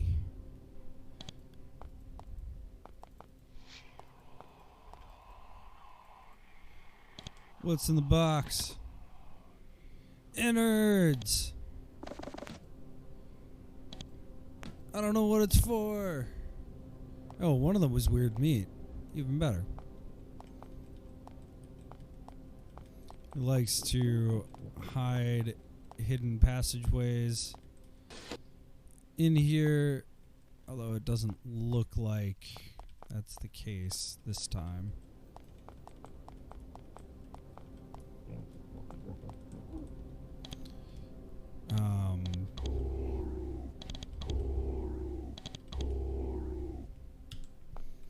All right, we're in good shape.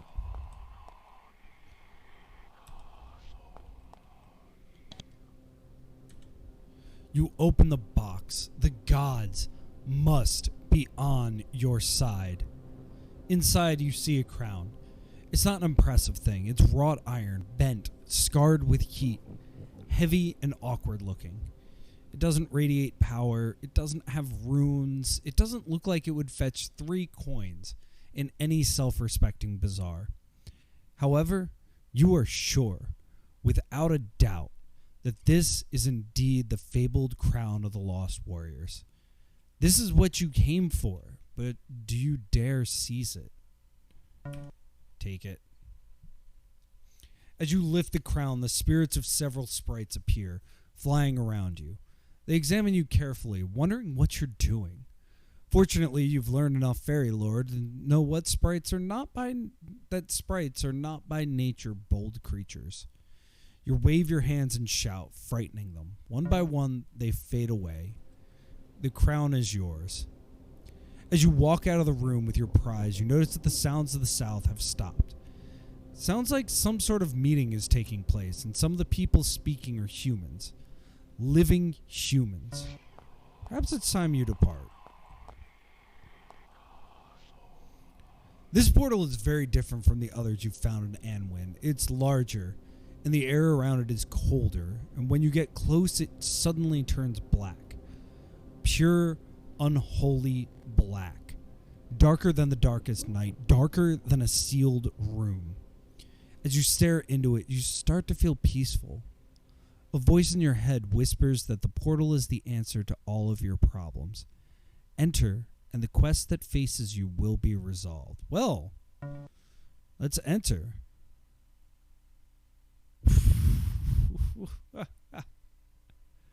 One after another, you step inside. The cold stops. You feel very peaceful. You are above the huge black pit, twisting in the eternal wind. You try to fight the pull downward, but it's futile. The voices were right. You did indeed find peace.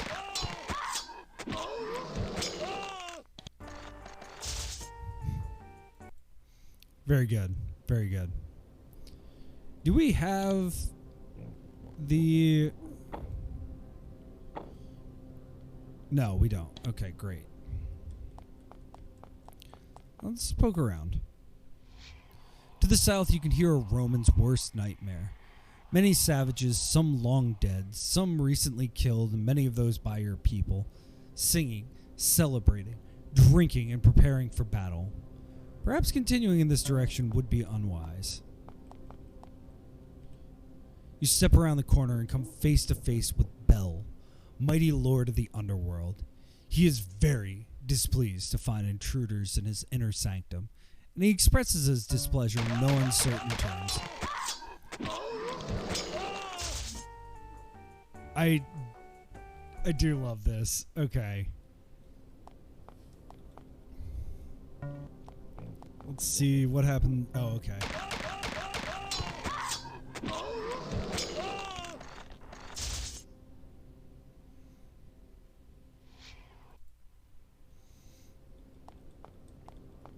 Okay, so we can't go south. And that's where we came in. Okay. Well, let's do this. Take it. Bounce.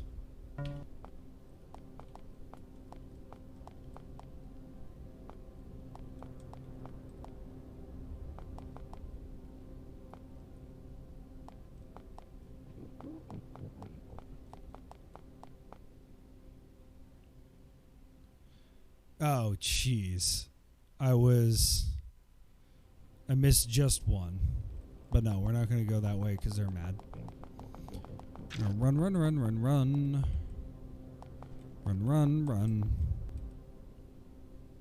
Run, run, run. Run, run, run, run, run.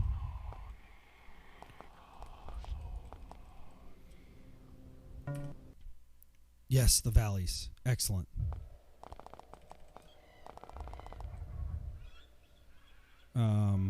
Less excellent, but no, there's a way to get down.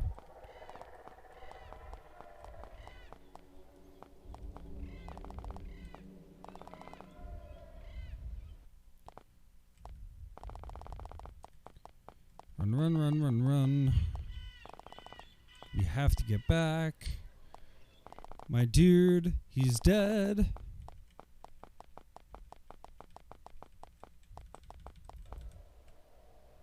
Portal to home. There is a glowing blue portal here, hanging in midair, large enough for dozens of damned souls to pass through it simultaneously. You try to look through, but you see nothing but formless, swirling chaos. Do you enter? Go, go, go. You try to push your way through the portal out of Annwyn, but it pushes back. It's designed to keep the dead people inside. Then you have an inspiration. You remove the crown from your pack, put it on, and walk towards the gate. The swirling chaos of the gate suddenly changes. It takes on solid forms. You can see the real world through it, and several Roman soldiers waiting for you. While you can, you run through the gate. Oh my God, we made it, y'all. We're at the stone gate. At last. At last. You emerge from the gate, icy cold, bruised, and miserable, only to once again find Decimus waiting for you. Several Romans are camped by the gate. They must have been waiting for you to emerge. Decimus walks up to you. Well, you look like death itself. Dare I ask if you've recovered the crown? You remove it from your pack and show it to him. Well done. He takes it from your weak and shaking hands. This time, we won't lose it. We've been very careful. Shadow Valley Fort has been thoroughly checked for intruders. He points at the grim and battle-scarred band, waiting by the fire. These soldiers are ready to take the crown to safety. This includes the will and ability to chop down anything in their way that's not a Roman or a deer. We will hang on to this artifact. Now, you should head back to the safety of Shadow Valley Fort. We may well have to fight to defend the crown once it's there. Decimus grabs an escort and leaves to the west. Y'all. As you walk away from the stone gate, you notice something interesting. There are several sets of footprints heading towards the stone gate. They don't look like Roman tracks, and you didn't make them. Interesting. Perhaps not important, though.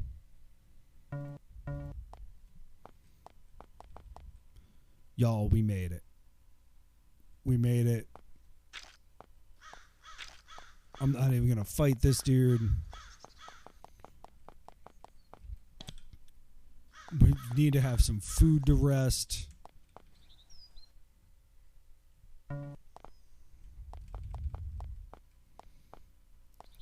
That is fine. You know what? We had all these plans before we found that. I have no interest in plans. You know what I have interest in? Surviving. Oh, but is that... Oh, I don't know. I really don't know. A group of shades? No. Let's just go. Let's just go.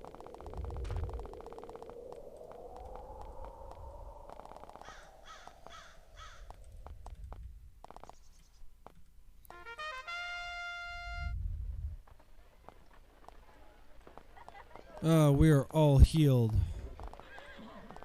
All of our stuff. Once a day abilities. Scratches. Burns. Heal my dude.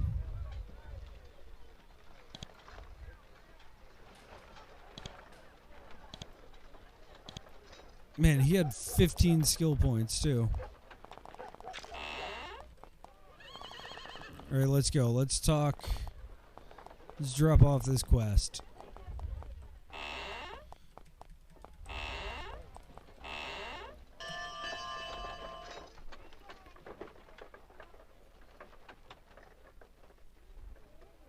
When you enter Commander Vibius's office, he looks ill. Not just physically sick, though he is grasping his stomach, but extremely upset as well. You don't even have to ask. They lost the crown. We lost the crown. It happened not long after you left. The guards you gave it to were watching west, away from the portal. Then several Brigantes came out of the portal behind them and took them by surprise. That small group of savages, they've evaded us at every turn. They have recovered the 3 items they need. Now, they will use them to open the Nethergate. We can only sit here and wait for the end. Gaius is still trying to decipher the rest of the contract. Perhaps he can find a glimmer of hope. Return to your chambers. Come back tomorrow morning. Perhaps I'll have a good defense plan drawn up for our last days. My dude. I am honestly really frustrated for my characters right now. Like, every time they have not trusted us, and every time... Yes, let's sleep for a little while. In the early morning, you have another dream. You are standing atop a glowing tower. Below you, strange, hostile creatures of all sorts are approaching. You hear the voice from the earlier dreams. It will happen. You have failed. Even if you find us, the trap is in place. We will succeed. It is our destiny. The creatures start to enter the tower, a surging, bloodthirsty mass of fairies, sprites, and others. Giving up, you throw yourselves off of the tower, and just as you hit the ground, you wake up. I think that sounds like a capital time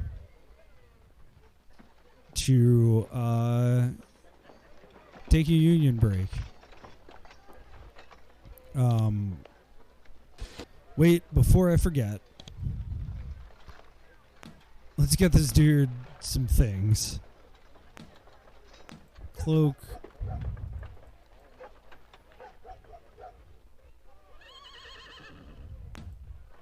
Some boots. A shield. Some pants.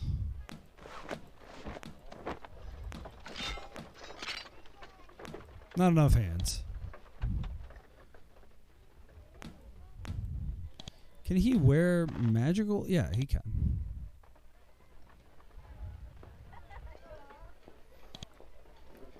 Let's see what else. We can give him an iron bracer.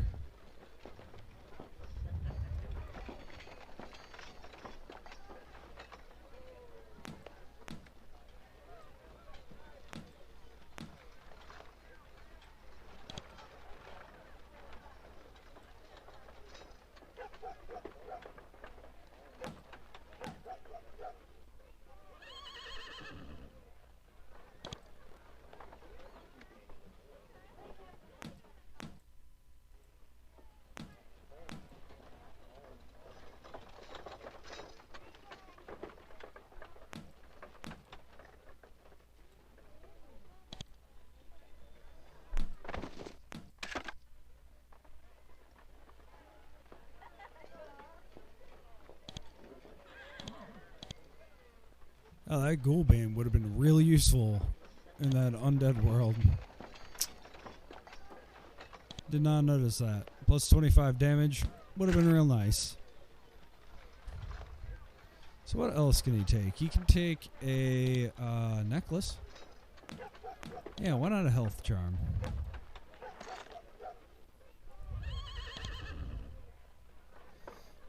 What else? He needs gloves. Anybody got extra gloves for him? Really? We have no extra gloves. Good to know. We are pretty stacked, and we got most of this, you know, the appropriate way. So he is now stacked. Let's make sure he's all healed, because I am going to forget. Can you heal me? Great.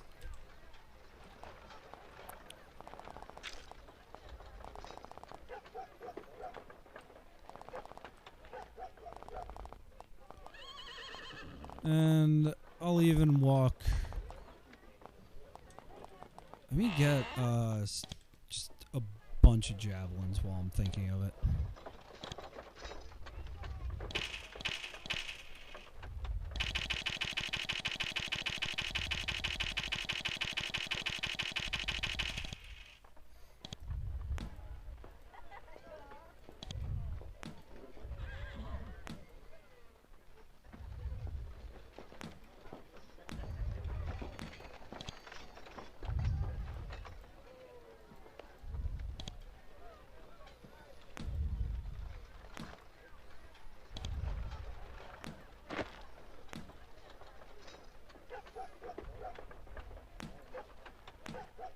And really, let's just drop all these spears.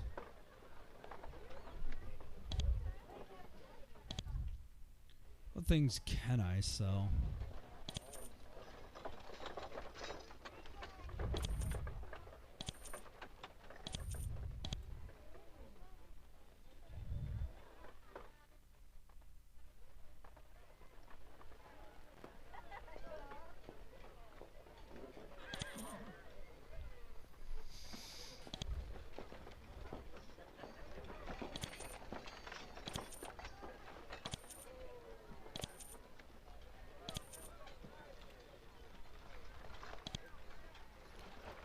Just checking for all the things that I can sell off to make sure I don't end up with the same problems that I've had. No, buddy. Like just a silver bracelet, a gold ring, basic iron studded armor.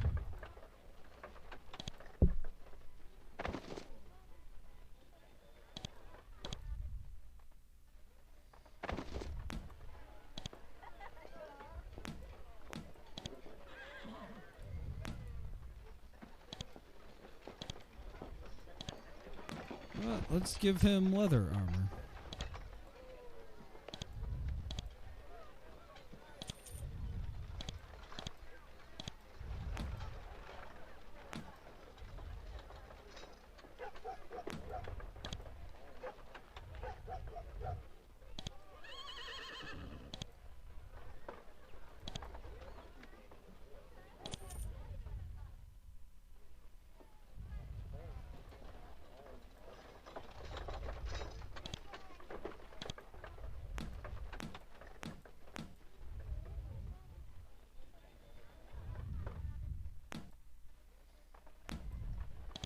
For the moment.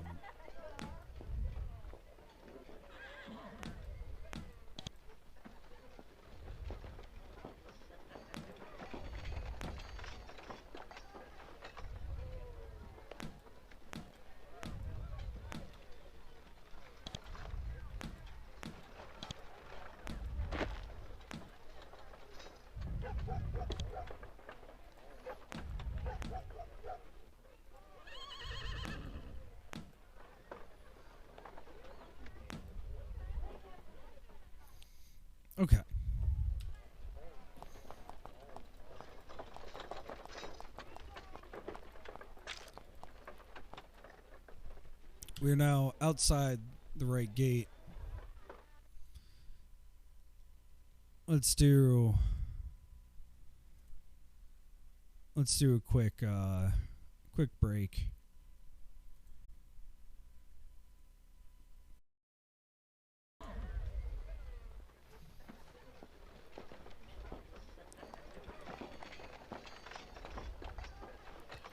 There is still much to do. You return to the commander's office. He looks pale and his face is covered with a thin sheen of sweat. Still, he seems in much higher spirits than he was yesterday. Good morning, warriors. I will not mince words, for there is little time. There is hope. It comes from two sources. First, Gaius has finished deciphering the contract. You should find him as soon as possible. Second, I have had a dream. Yes, a dream. In it, you are entering a tower. Behind you was the entire force of the fort, ready to attack. I saw it all. That is what happened. There is still hope. He laughs, a little bit too loudly. It's not a reassuring sound. He is clearly in great pain. That was my vision. A massive gate opened in the air, and as a boon for the people of Nethergate for helping open it, the Roman Empire was cursed. Here is a final payment. He hands you a pouch of coins. Make final preparations for battle. Final battle. You must stop them. You must go to the tower, the Spire of Ages in the center of Shadowvale. That is how it must be. The tower. The tower is our hope. Speak with Gaius. He will tell you. He understands.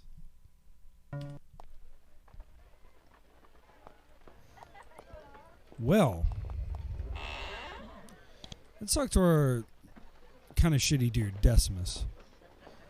Decimus sits at his desk, juggling scrolls in a marvelously synchronized dance of paperwork. His mastery of logistics gives you a warm feeling in your chest.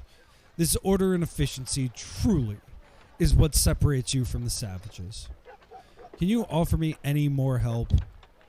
He shakes his head. He looks very confused. The commander has lost control of the situation, and to be honest, so have I. Go speak with Gaius. He's been saying that he's discovered things. I can't be sure. What sort of things has Gaius discovered? I do not know. The commander has told me that we should ready ourselves for an attack, although he said nothing about who would be attacking or when. He shakes his head. It can only get worse. There is no hope. You find it difficult to resist the urge to strike him. What a pathetic display from a soldier of Rome. What is our current situation? Commander Vibius will be dead soon. The items are lost. Nethergate has fulfilled its part of the contract. The attacks on our fort grow fiercer every day. He lets his head drop onto the desk, a pitiful example of lack of resolve. That's all for now. Thanks. Alright, where the heck would Gaius be?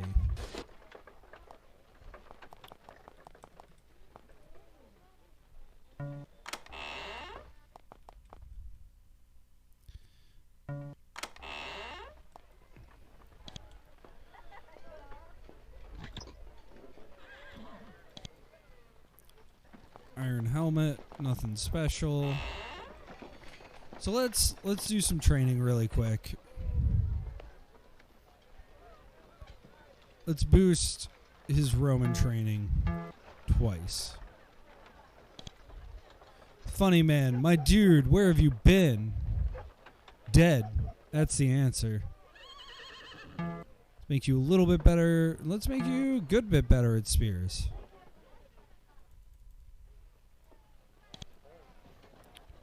Throw me something, buddy.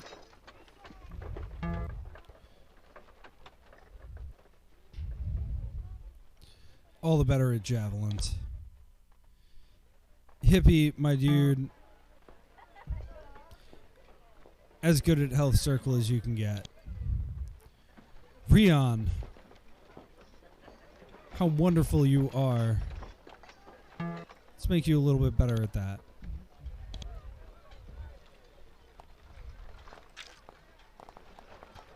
Alright, let's find Gaius.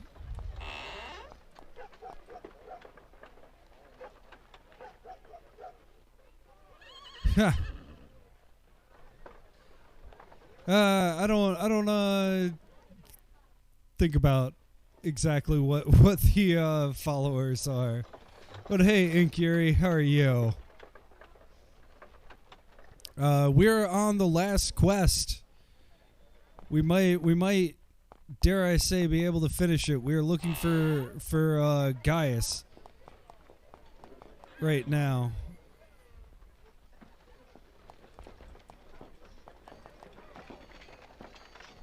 Yeah, I like to be specific. Just be specific.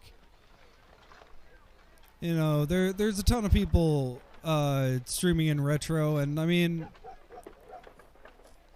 yeah, for sure. Oh, that's Centurion Manicus, who's an old dude.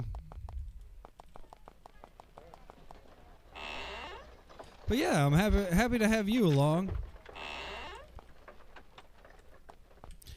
This is also kind of like a little off the beaten path of what we normally stream. We try to do narrative games of different types, and sometimes, you know, this has a lot of words. It's up to you if you think that it's that's sexist. If you think that it's a narrative game. Nias. Oh, whoops. No. Gaius, where are you hiding, buddy? I'm sure you're around. Where is Gaius hiding? So, to give you an update. Oh, huh. Might help to have the actual game up. To give you an update, we've been, we've had to cheat a little bit and use the character editor twice so far. We needed to get out of a jam and give our dudes just a little bit more spell points in one case, and then I was soft locked earlier and needed a piercing crystal to get through a portal.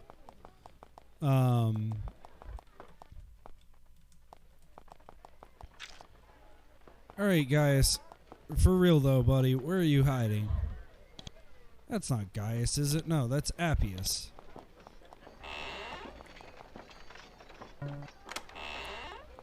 Well, at least now I can unlock anything I want. A heroic brew. Useful things.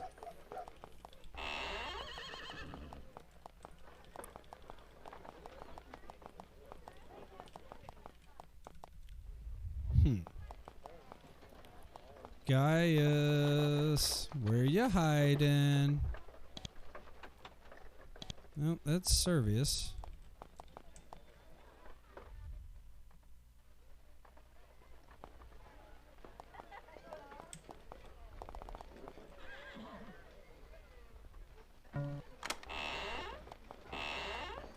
There he is.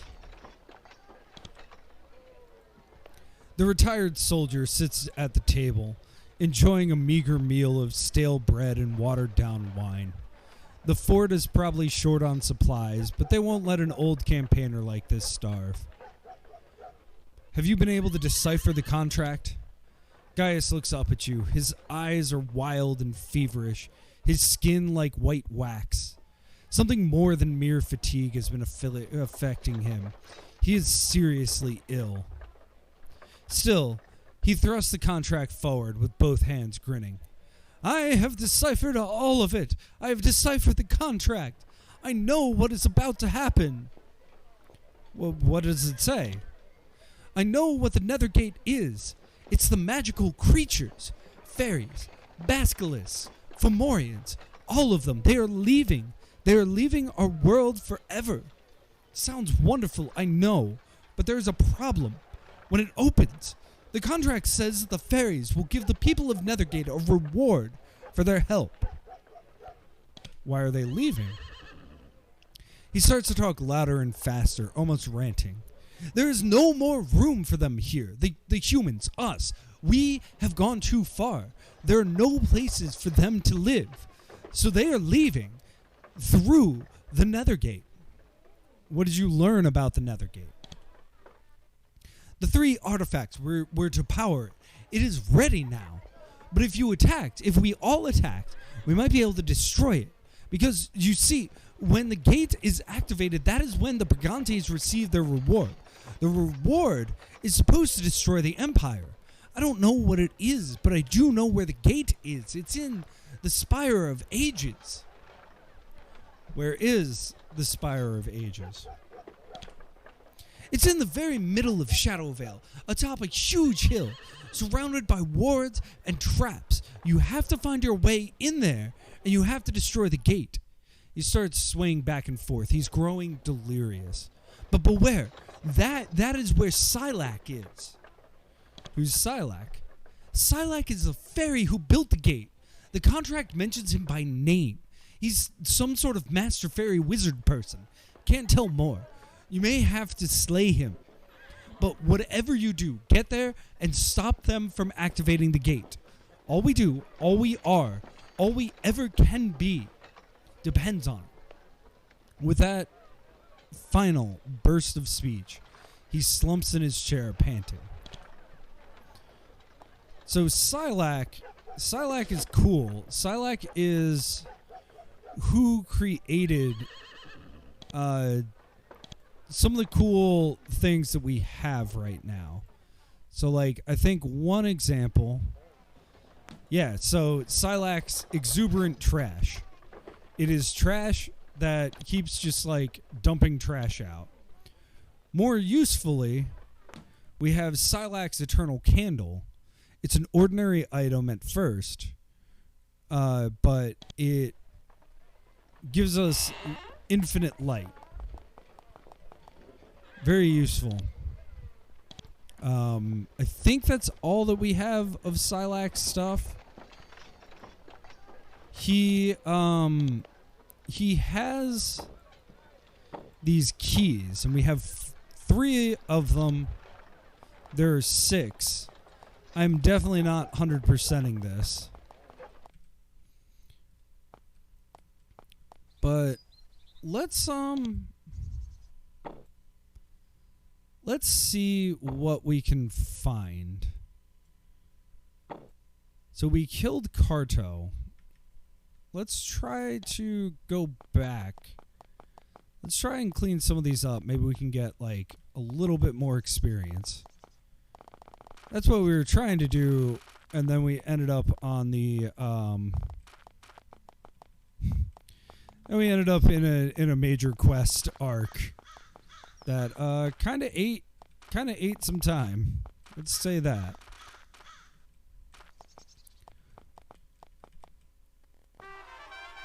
All right, this shade has been dogging us for a while.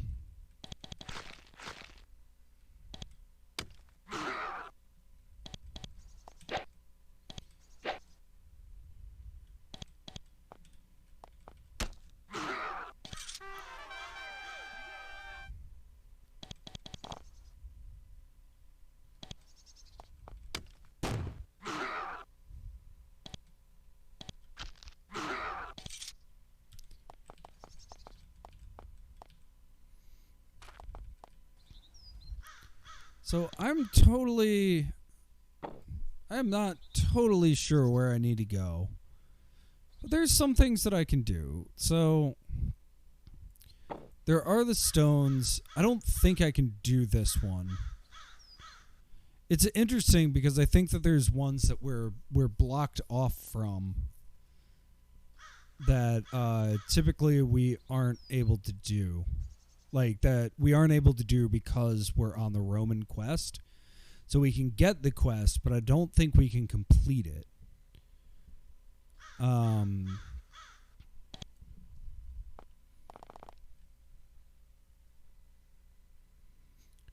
we can finally get here. I wonder if this is the spire, though. I don't necessarily want to do this right this minute. Here the road has finally succumbed to the insatiable demands of nature. Vines have grown up between the stones and devoured them, leaving a nasty thicket for you to navigate through. You continue to the west with difficulty. It's hard going. You do make progress, though. The vines are everywhere and their thorns scratch you constantly, but you eventually manage to get by. At last you can reach the center of the woods. You stand at the base of a tall, grassy hill, which looms high over the surrounding countryside. At the top, you can see a huge, shining stone tower. It is made of smooth, white, and tan stone, and flecks of mica in its surface reflect the sunlight. 2 crones wait for you at the base of the hill. Their heads are low, and they look torn with grief and anger. One of them says, "Welcome, Romans. At last, your path is winding to the end of your journey." The other, less composed, says, "Stuff this formality. The other humans slew our sister. They must pay." The first hushes her. "Enough. Those others will pay in time. You have seen as much as I. The Romans must get to the Nethergate." She points up to the tower. "You must enter there and keep the gate from opening.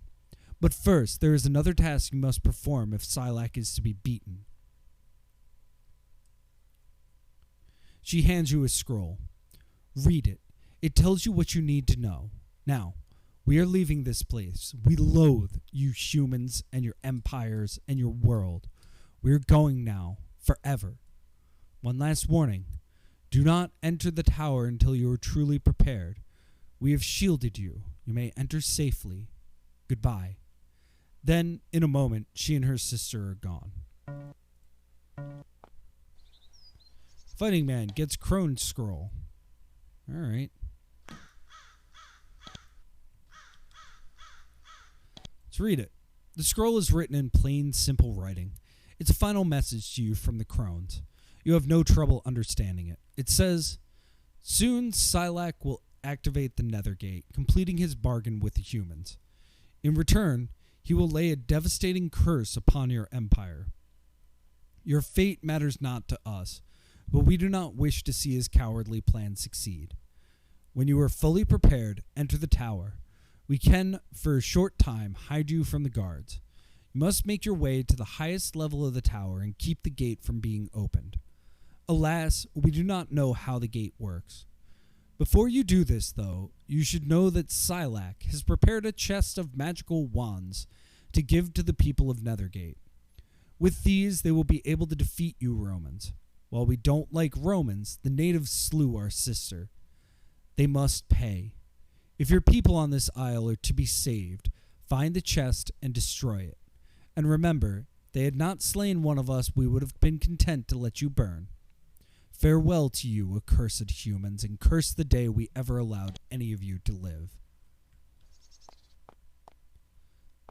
So yeah, that's definitely the Spire of Ages. Interesting. Not what I want to do right this minute. What I want to do right this minute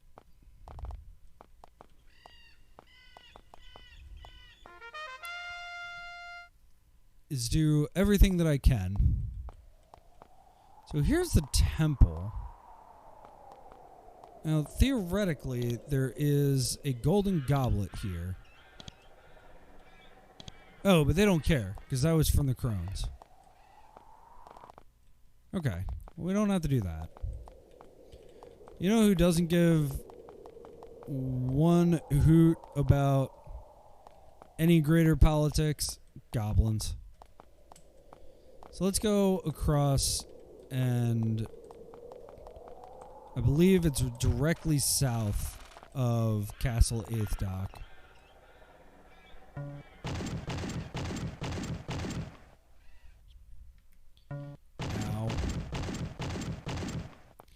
Okay, I thought we could sneak that way, but I guess not.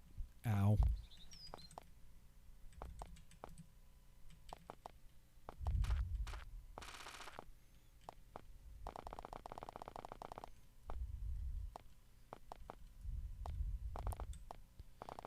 We want to go north. And that is one of the things that I think is... I don't know how I feel about it in 2022. That, like, I have to remember where all these things are. Like, there's nothing telling me, oh, this is the path, or this is how we get through this, or anything like that. We just have to remember where all these dudes are. And sometimes you don't remember where the bridge is.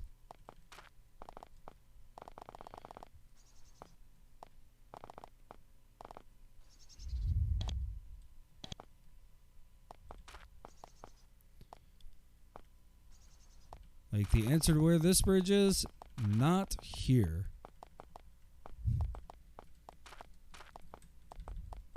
So there's got to be another bridge across.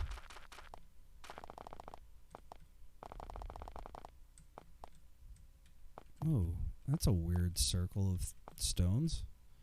There's a small circle of stones here, erected on the rocky soil by the riverside.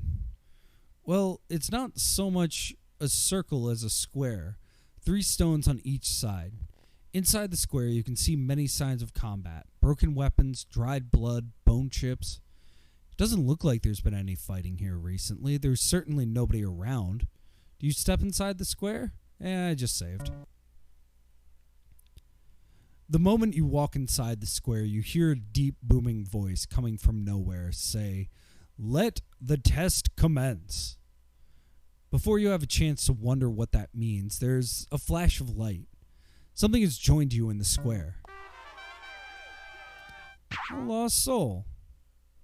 Well, we have been fighting a lot of these.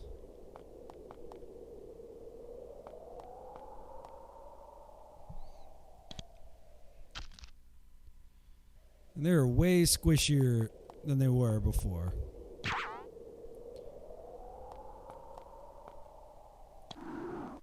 It's fine. It's all fine.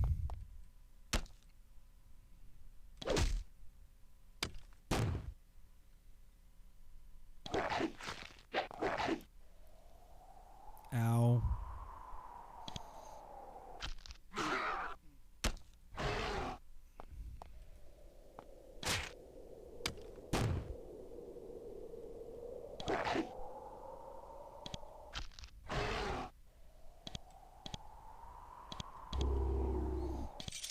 There we go. The battle won, you step out of the square before something else appears to challenge you.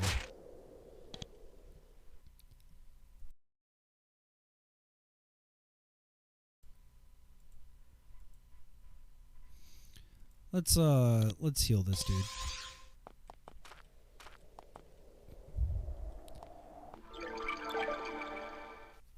Oh, this is the Selkies. Oh, good. Not really what I meant to do, but I'm here to talk to them, and we can show off. There we go. We got the fire.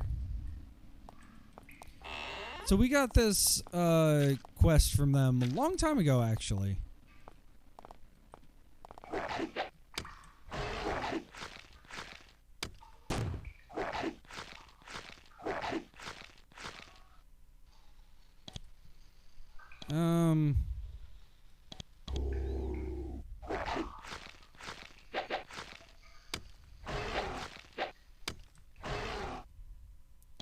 There we go. Call hunt. I don't know what that is, but you're gonna get that.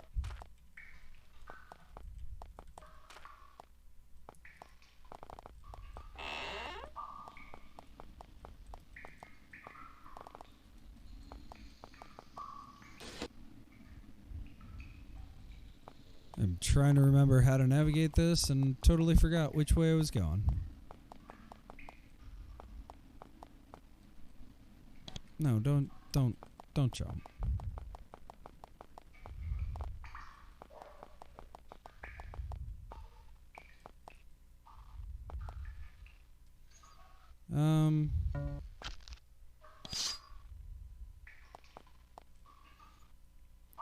Yeah, let's just, oh no, ow. That wasn't wise.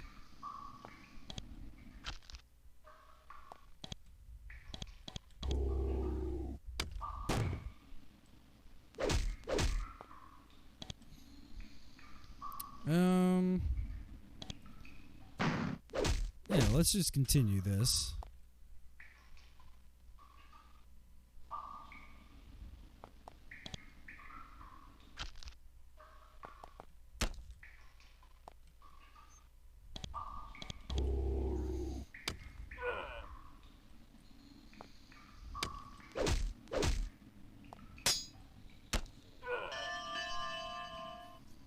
Nice. So yeah, a big part of what I'm trying to do right now is just grind a little bit for levels. Because, yeah. It's kind of like, you know, saying be prepared. So I'd like to be prepared, you know?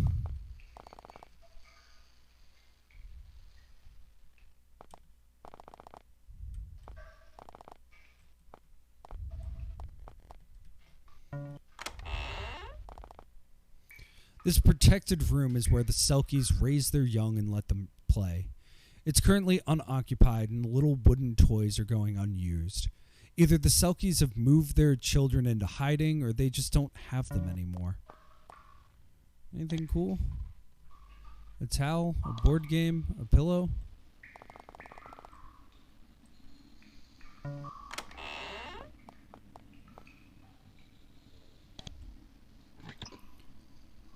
Needle and thread. Candles. Ooh, a heroic brew. All that I will take. And it appears I can unlock difficulty 15 things. Which means I might want to stop off a few other places.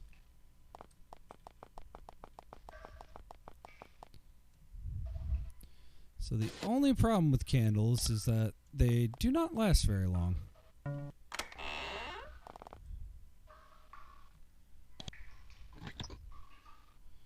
Shirt and pants. Some food. A standard iron-studded armor. Great.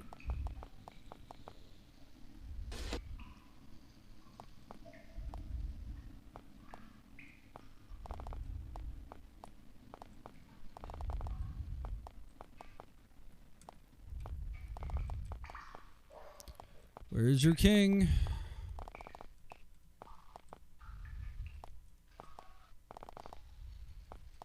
There he is. So we talked to the Selkies a long time ago, and they've got beef with the hags, who are different than the crones.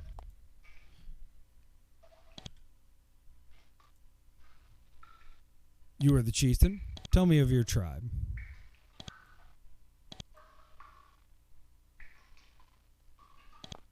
So we've done all of this before.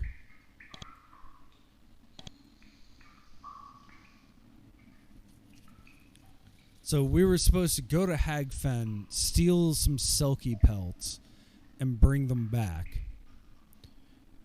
So we went to Hagfen, and they're like, we'll give you the pelts. We just want the skin of Sleek, the king of the Selkies. So apparently this was all caused by your tribe murdering a Hagfen woman. He thinks for a bit.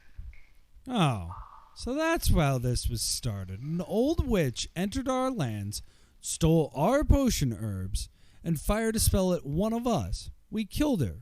Thus the feud began. Now, though, there is no ceasing. You must cease this fighting. The witches have spilled too much of our blood. Once the feud might have ended quickly and easily. Now, there's too much hate. It may not be wise, but it is the way it must be.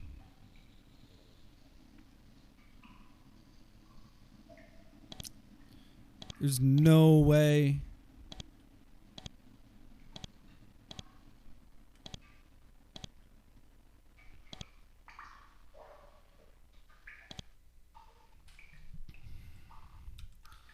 I hate to do this, dude.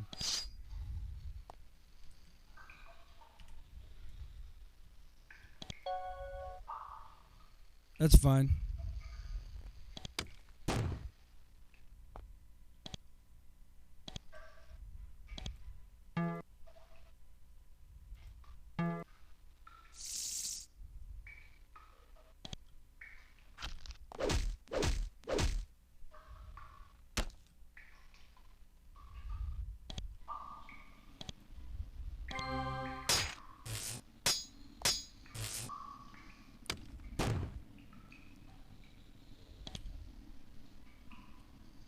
Let's poison a bunch of them again.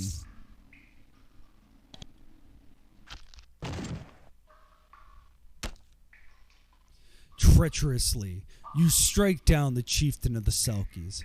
As he falls, he utters a final curse. Unfortunately, he muttered the words, and you couldn't hear what it was. You don't feel any worse, though. You notice that he had an exceptionally fine pelt. Perhaps there is someone in Shadowvale who would highly prize such a rare and grisly trophy. Selkie Chief skin, basic charm.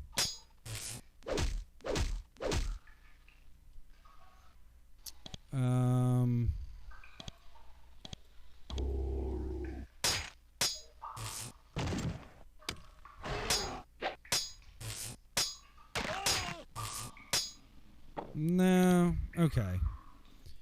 I don't think this is worth it.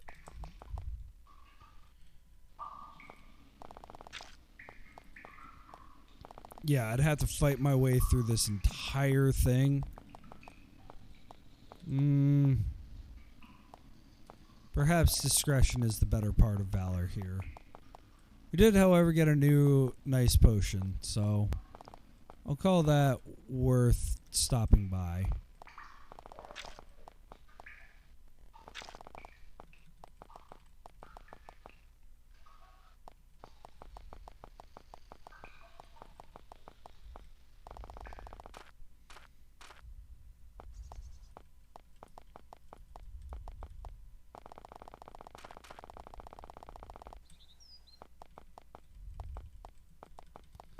And there we are.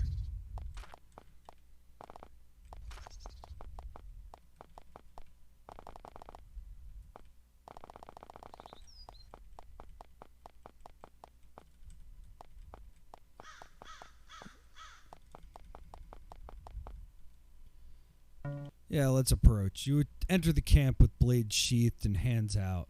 The goblins are pleased to see you. Chief Snorble emerges from his filthy hut, wipes at the filthy stains on his filthy armor with his filthy hands, and asks if you had any luck killing Carto. He is very pleased to hear the good news. You kill Carto! Goblins, listen! Carto dead! The goblins cheer weakly for a little while. Now our reward. Here is pen. He pulls a grimy feather pen out of his pocket and hands it to you. It's right, yes? We not right, but you humans, you right, yes? Hope you like pen. Maybe you should get paper, though. Pen no good without paper. Thank for help.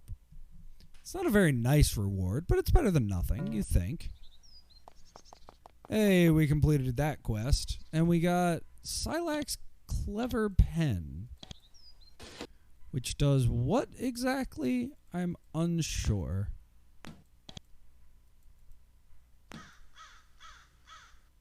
No abilities whatsoever. It's a pen.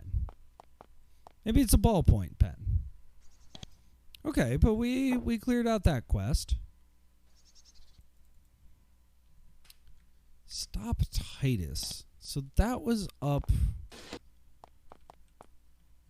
That seems like a good... No, I am not messing with the queen.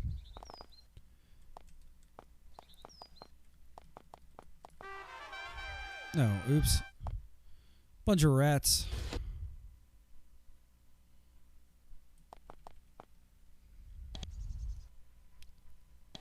Let's haste him.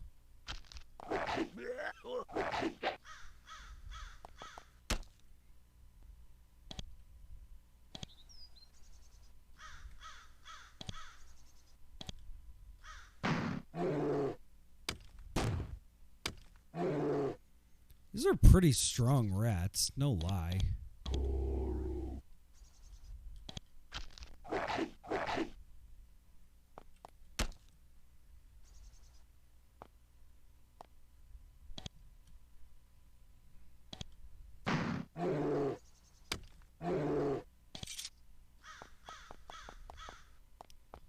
And disease just kind of like quietly hurts you.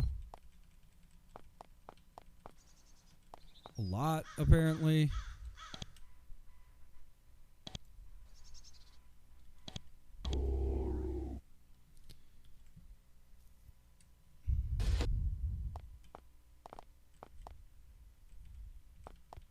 Well, I thought we could do anything else over here, but we've got to cross back over.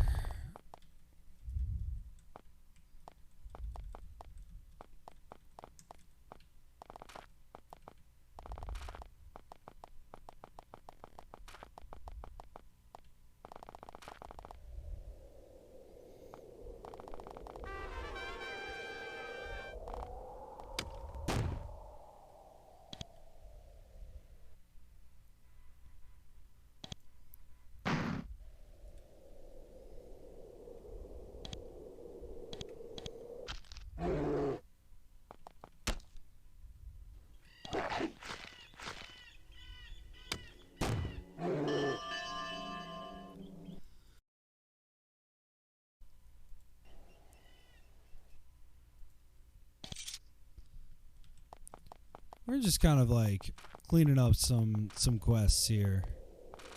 Crossing over into Western Shadow Vale.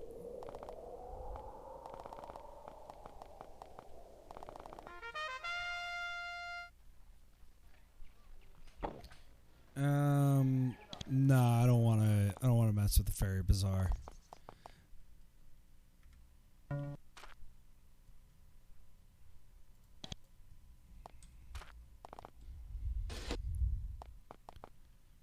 There are a series of... Ooh. No. There are a series of holes in the wall.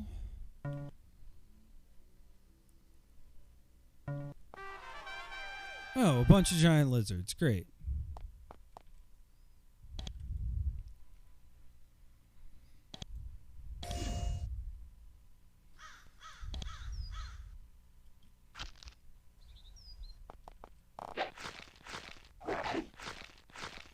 There are a lot of them. Big family. I don't know why he's down to 3 action points. I think it might be his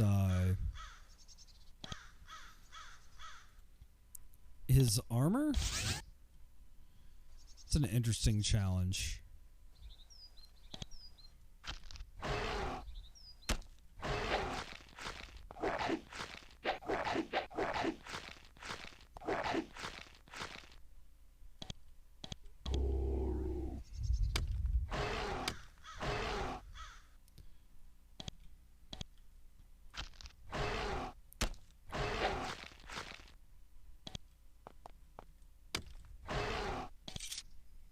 You search the creature's lair, but you don't find anything more interesting than some heavily gnawed bones.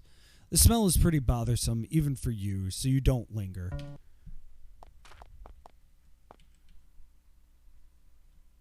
Yeah, let's enter the cave. Oh, we already searched that cave. What about this one?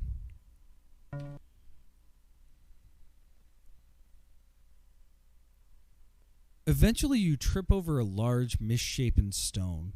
Then you look down at it. It's not natural. It's a statue of a surprised-looking fairy woman lying on her back.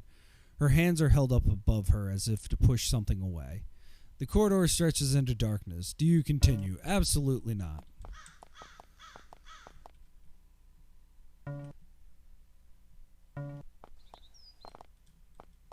One of these is a real cave. Maybe it's those over there, but I'm pretty sure it's on this side of things. Maybe not, however.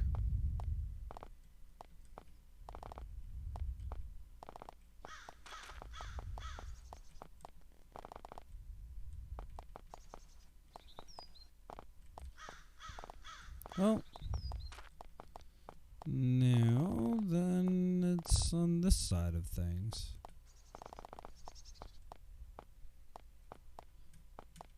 I have no interest in that spire quite yet. So I've got a few spells to figure out. Yeah, let's explore this one. Oh, right, that was the Stone Guardian Cave.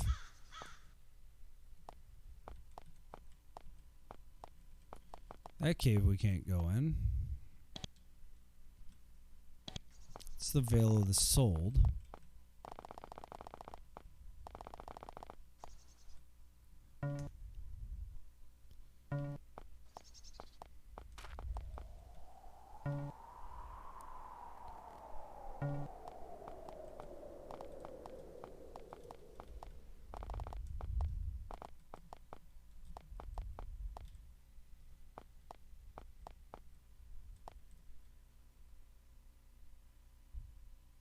On the shore of the river, you see 3 seals. Strange, you had no idea that seals could live around here. They're huddled together, making arping noises at each other. Then they see you and slip quickly away into the water. Okay. Seals go arf arf.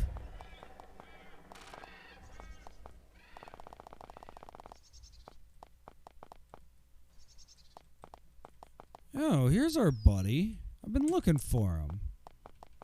I don't know why it took me this long to find him. Now, how do we sneak into...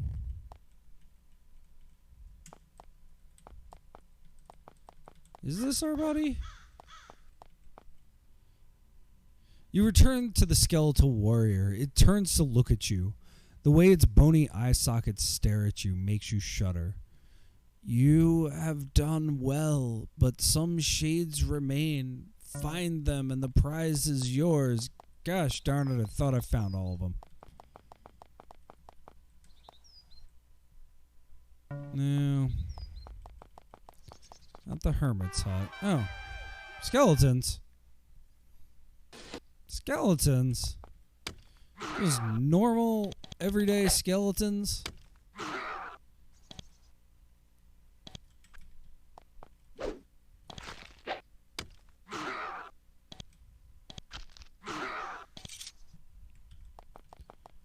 Okay. Well, it does feel nice to be able to, like, pop some dudes pretty quickly.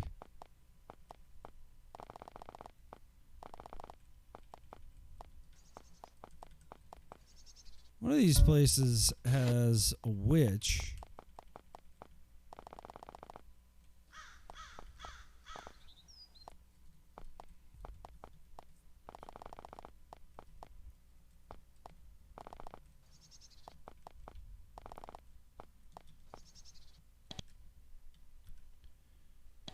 Galag-Trav. Oh, this is a bunch of goblins. Well.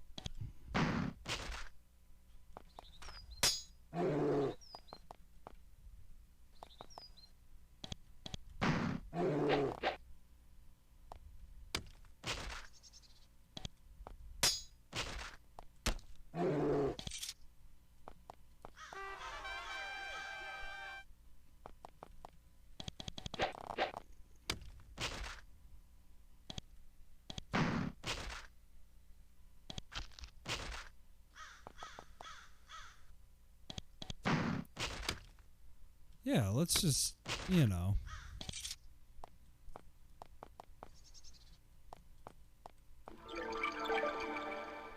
So we've definitely been here. You enter a no, we haven't. You enter a large indentation in this hill. It's filled with green, healthy vegetation, which is surprising, considering the barren ground surrounding this area. There are two shafts to the north and south leading down into blackness.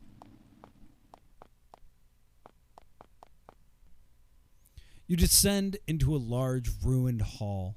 It was once an impressive stone structure with a domed granite ceiling and 2 rows of statues. Since then, it has fallen prey to a spirited round of vandalism. Creatures have smashed several of the statues into rubble and carved illegible graffiti into the rest. Trash and bloodstains mar the floors. This once solemn hall is now a complete mess. As you look at the statues, you realize that although they looked like they were humans at first glance, they aren't. They are beings much larger than most humans, hairy and muscular, with thick brows and large fangs. These might be the creatures that burrowed this place out. Then they abandoned it. Or it was taken from them.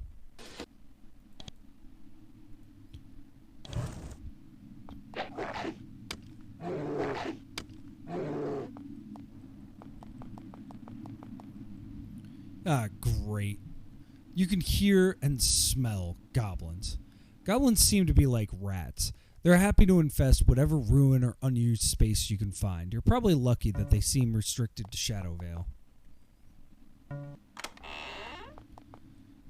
Well, well, well.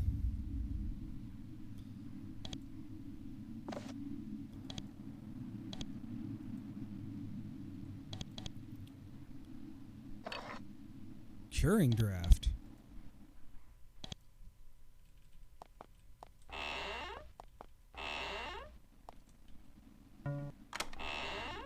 Oh. Ow. Hey.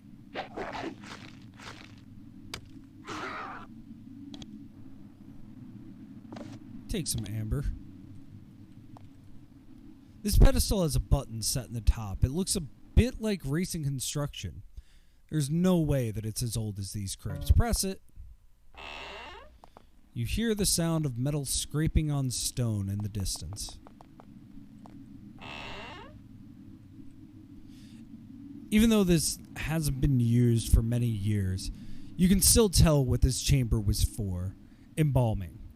The bodies were put on the massive stone slab, and the chemicals in the cauldrons were used to treat and preserve the corpses. You can still smell the harsh substances used on the bodies, and the cauldrons are still corroded and encrusted. This complex must be a place of the dead for the creatures who built it.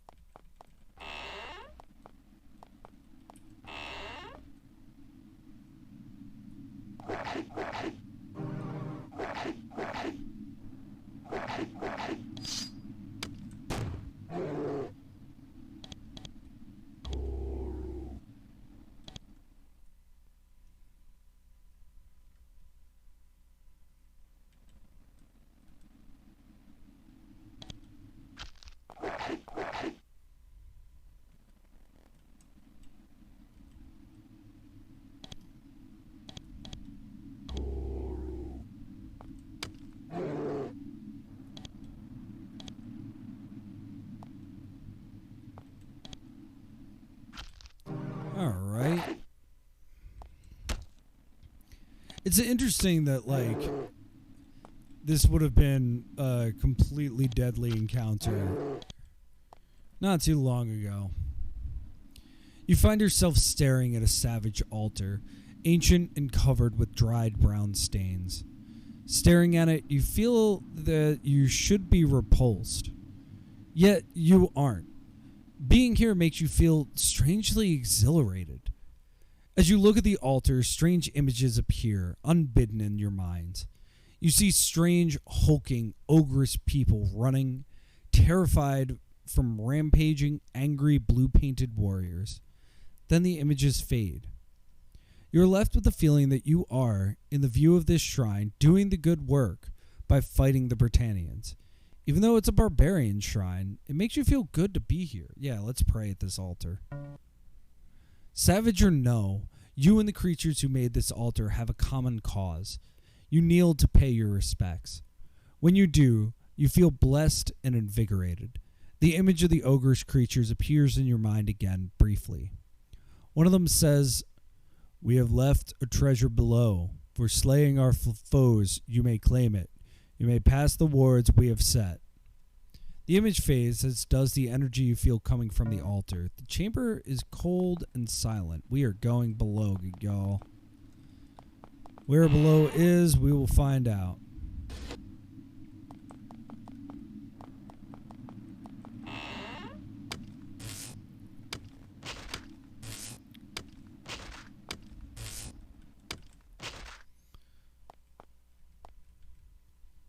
Yeah, let's just keep pushing buttons.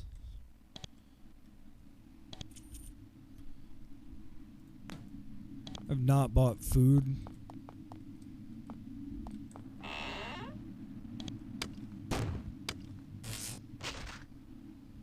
Oozing all gas?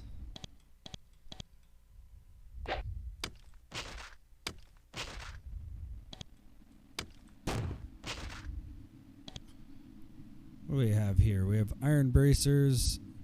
Haste draft. Always useful. Yeah, let's just keep pushing buttons. It's a nice little quick dungeon crawl to get us through this.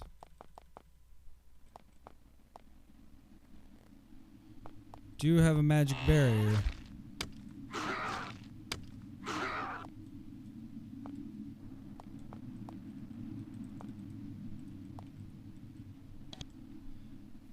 Sling. I guess that's cool.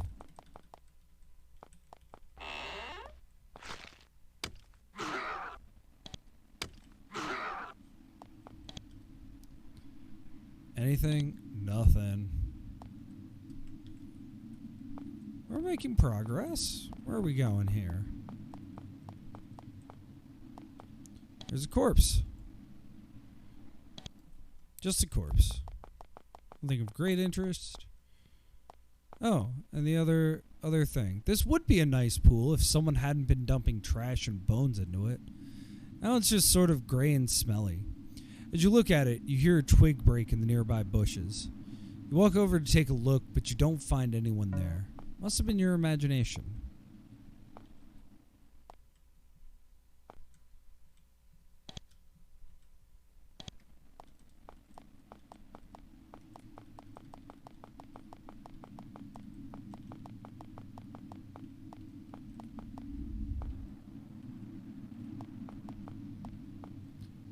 Now, I will say that those wonderful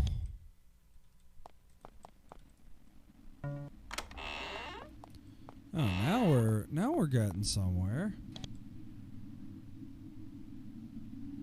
We found a broom. That's great.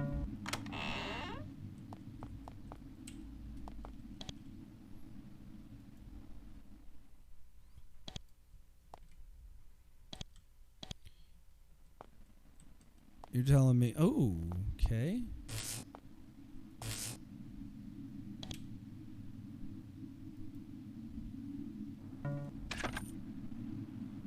Oh, all right, all right.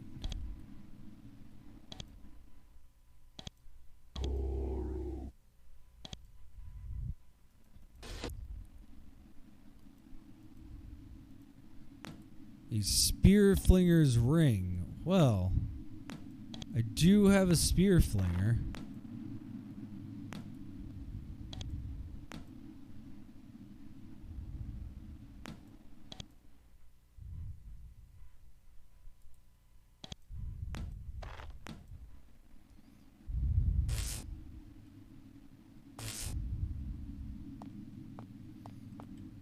All right, we have that. But it did say that we could pass the wards down below.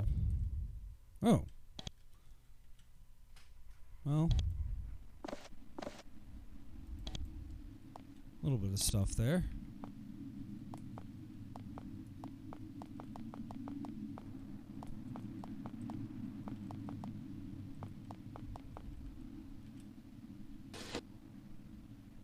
Oh, we haven't gone that way. Okay.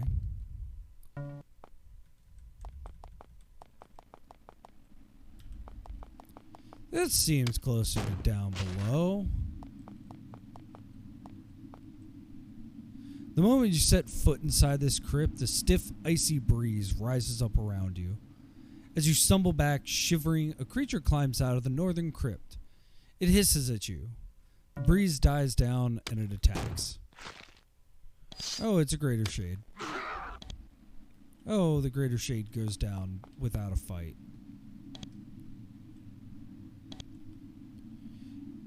It looks like the undead creature was the only thing in this crypt. Much to your great relief, this crypt doesn't contain an undead creature, just a dead one. Even though this clawed, bent-over being was much larger than a human, it looks like the chainmail on the skeleton was a tight fit. It would just barely fit you. That is, of course, if you took it with you and survived whatever happened when you removed it. Take it.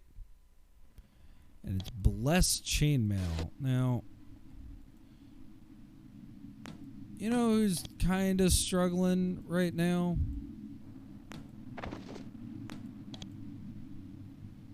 Blessed studded armor. And she's got that. Is he rolling with iron chainmail? No. We'll give him that.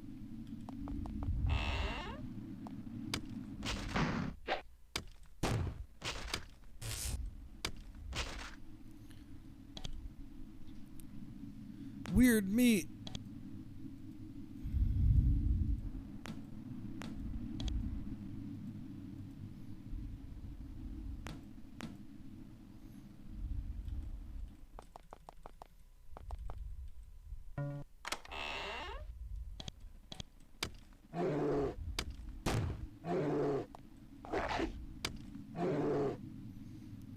Anything interesting?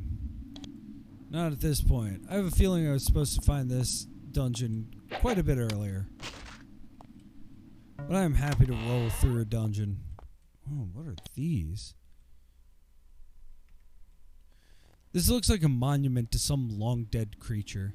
You can't be sure, though. You can't understand any of the inscriptions. Pity.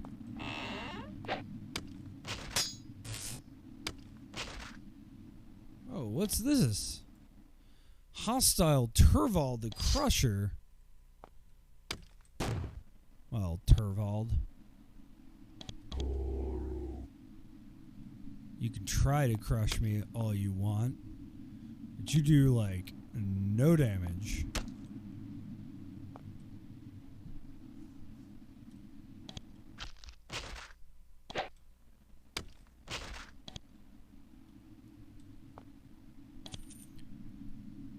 A wand of bolts.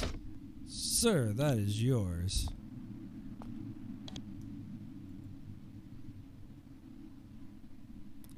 Steel large shield.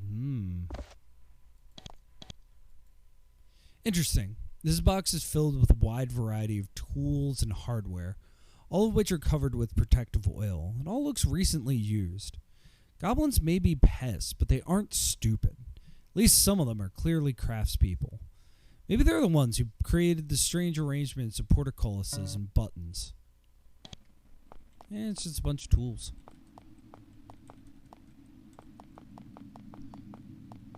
Ah, yes, downstairs.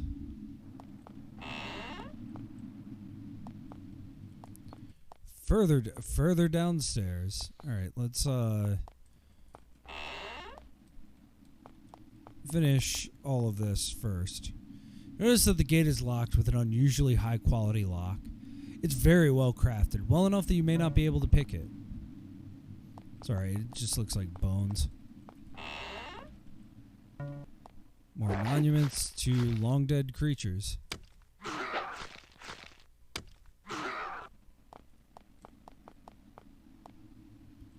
And this is the way that was blocked before. We just needed a different path.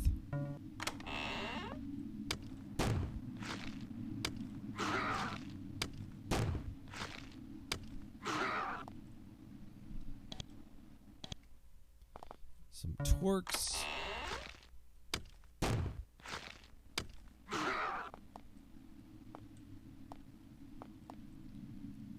Well, if there's some way to get up there, I'm not going to stress out about it.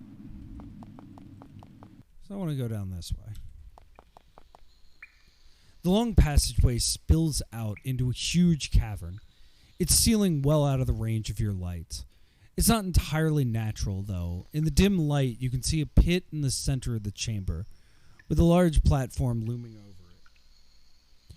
There is a bonfire on the platform, and standing by it, you see a massive humanoid creature. He's large, hairy, and well-armed. He cocks back an arm and gets ready to fling a missile at you. You'll have a hard time reaching him. The platform is 20 feet high, and there are no visible stairways or places where you can climb up to him. He yells, "Invade the caves of the Fomorians, will you? You'll pay." You sense that these caverns may be much better defended than the crypts above. You may wish to proceed with care.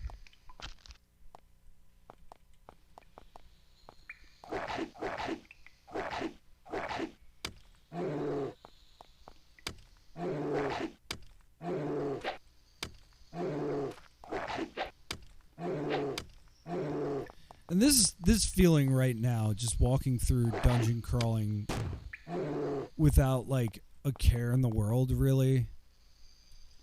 Maybe too few cares in the world. Maybe I should be paying a little more attention. This feels a lot like a Spiderweb game. Especially the like doing the dungeon crawl without popping into combat mode.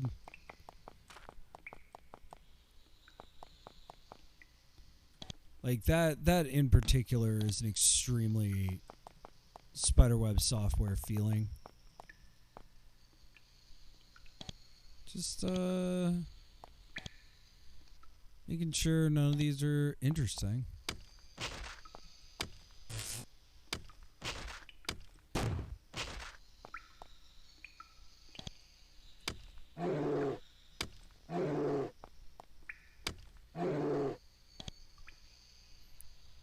Boots.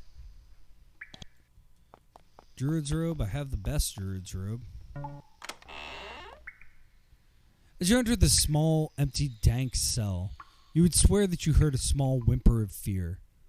Looking around, you can see that you're alone in here. Huh. These crypts must be making your imagination work overtime.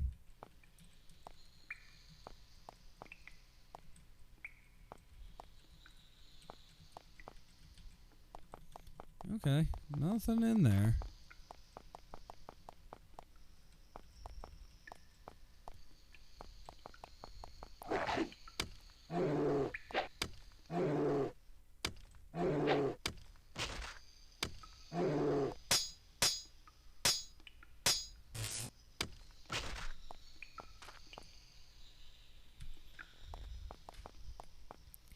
And this also like shows off the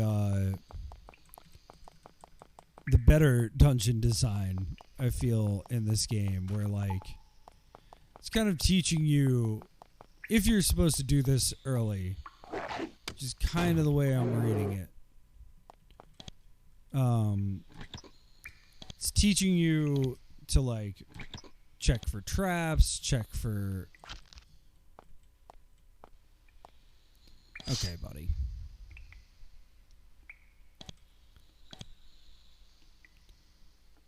Unfortunately, I need to heal. Did not think about that.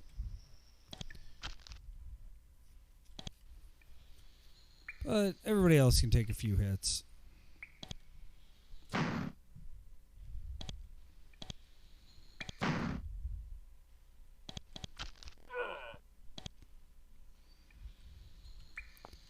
Fomorian down.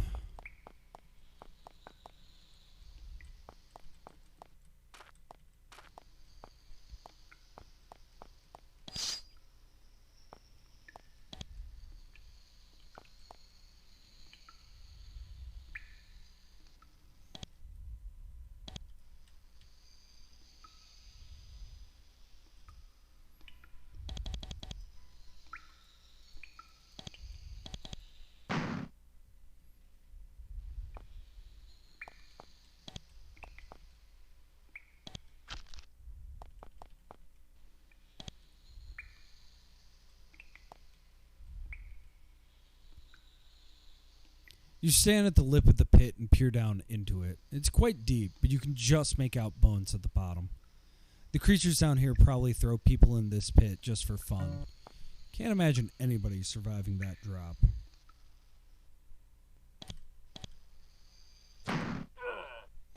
There we go. Big old Fomorian. Down for the count. So then this way? Nope.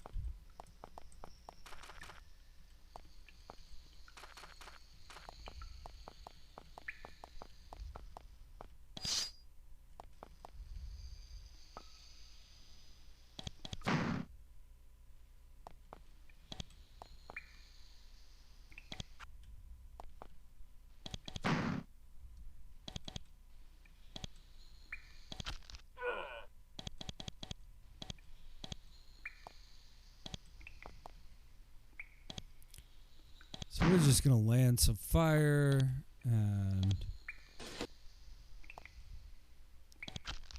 fire willy-nilly and land some fire.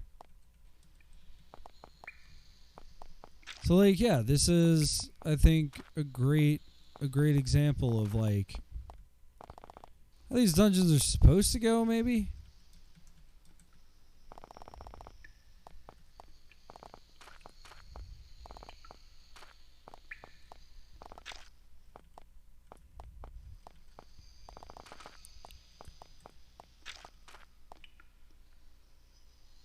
Oh, weird. Your enchanted pen finds some paper. You hear scribbling. Fighting man gets scroll doom.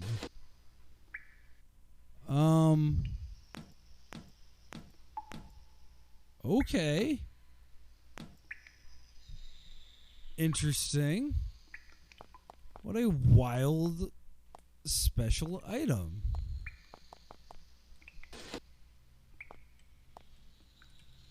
So that one just gives you scrolls every so often. That would have been super useful to have.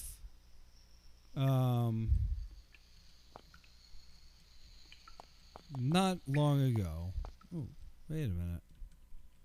Why is that lit up like that? Weird. Well, I got a lot out of that, even if it wasn't like perfect.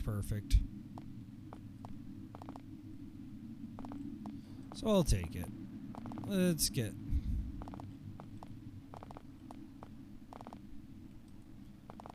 Okay.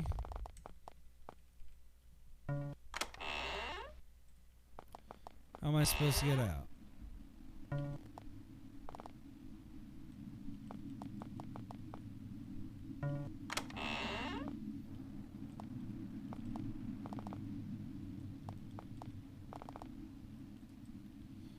Okay.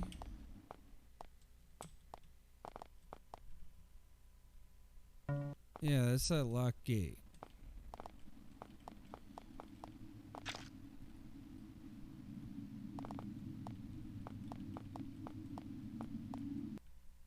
Okay. Well then, oh no.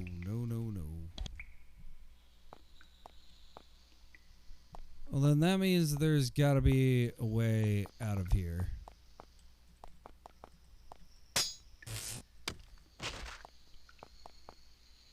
Which, if there's still monsters spawning, means that there's definitely gotta be one.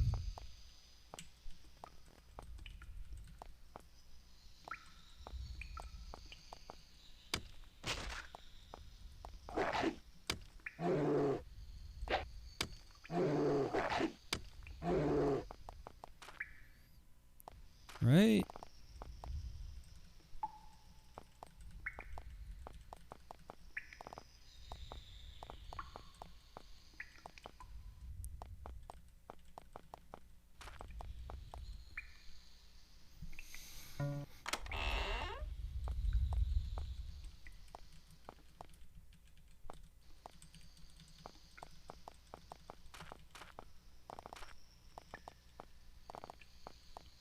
Do do do do do do do do.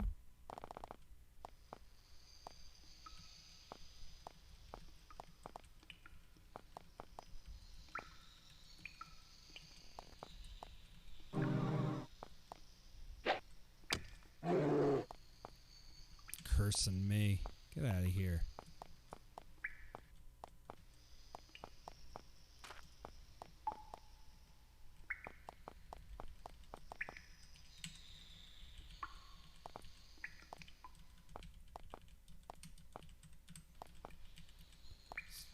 Frantically pressing against the walls. Anybody who's played Doom knows exactly that feeling. Needs a nice satisfying hurt.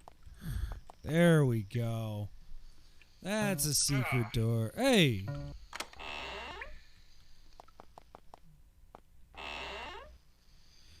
Oh, we got some Fomorians.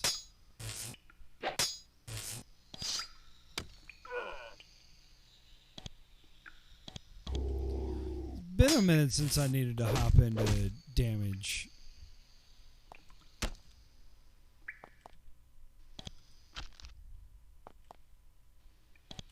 I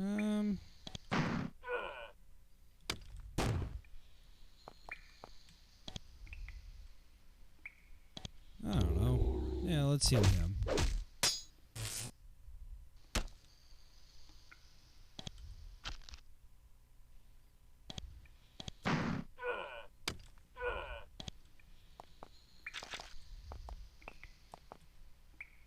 Oh, and there's the lookout point.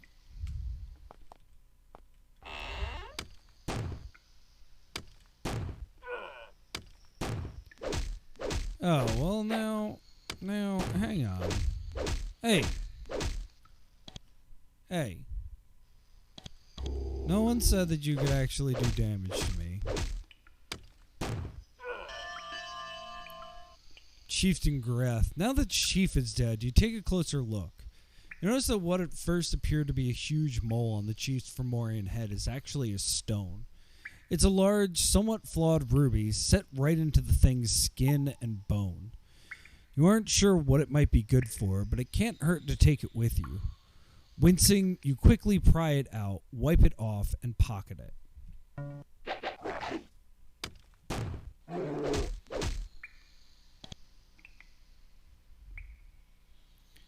So if I remember right, we're still not in combat, no.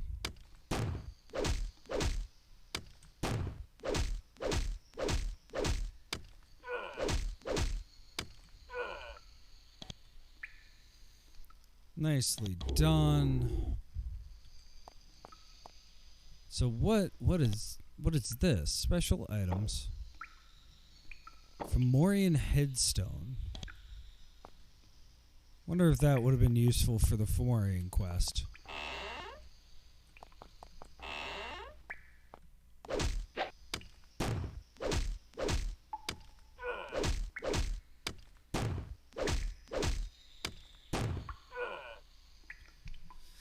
We're just rolling through these guys.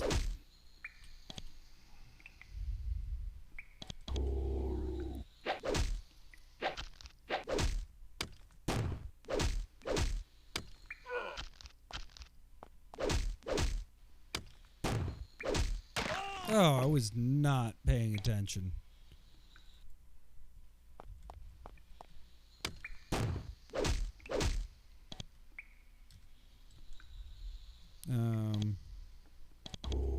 There we go.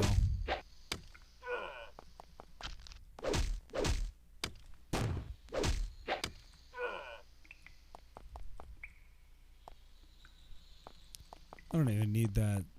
I don't even need that.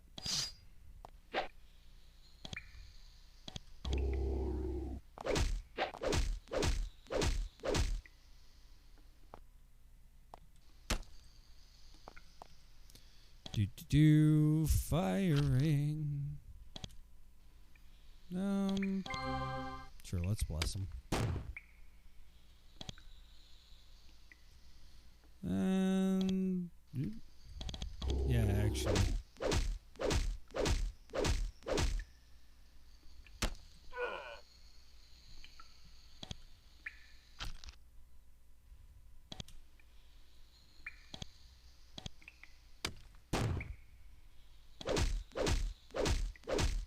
Nice.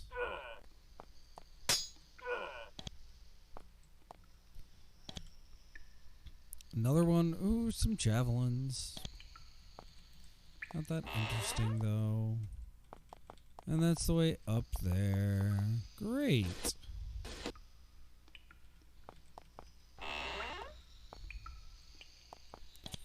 I mean, yeah, I guess I'll take 12. Nope, nothing. Probably nothing.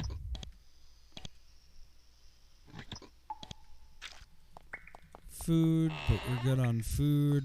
Empty, dirty mop buckets.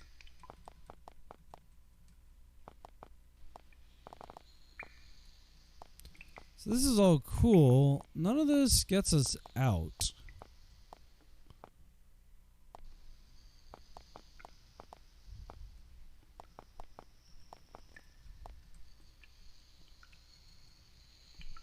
What is this? Whoa! All sorts of good stuff. Candle. I mean, sure, grab some javelins. So yeah, there's a lot of stuff in here. Oh. And a door I didn't go through. Whew! And a door I didn't go through. I mean, bunch of entertaining scrolls never hurt anybody. A gold ring, a shard of release. I wonder what that is.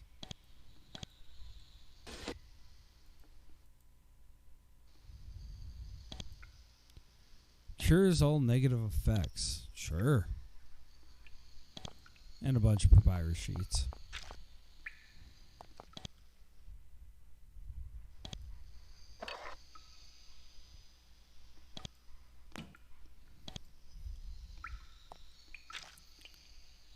Okay. So, where to next?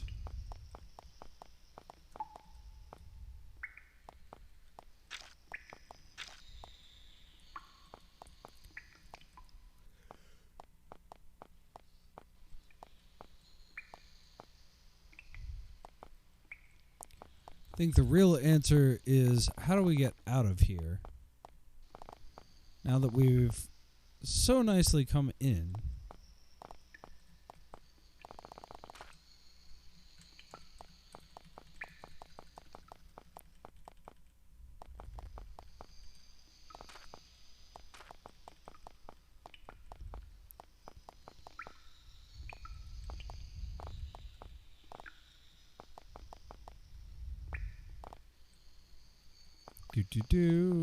Oh, here we are, another door.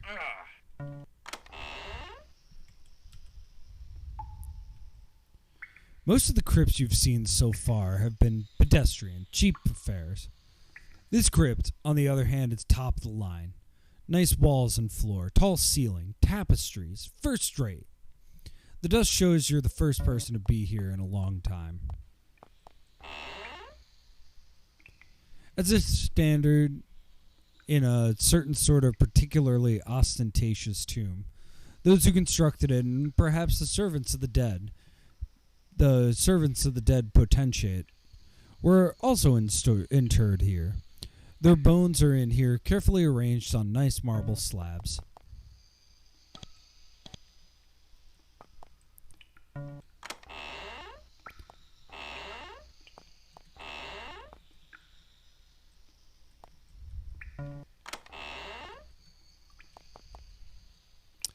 As you walk down this corridor, heading towards the main crypt, you feel a finger brush against your cheek.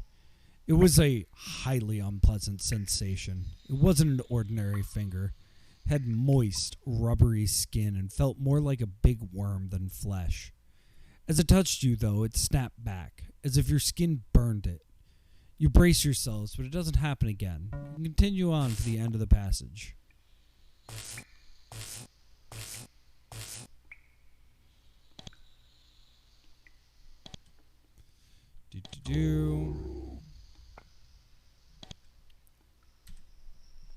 You eagerly open the crypt, hoping to find all sorts of wonderful loot.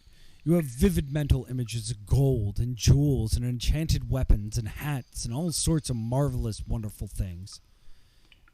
You find dust. Lots and lots of dust. And some things that look like bone chips. Boy, for all the effort that went into this tomb, they sure skimped on the corpse accoutrement. You know what that means to me? There is a secret door. I say that. There is no secret door.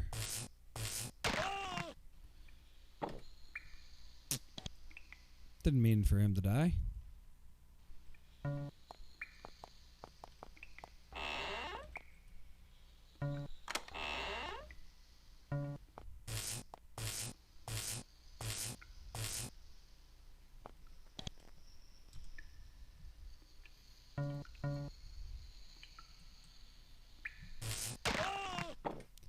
Every time. Do this one last time.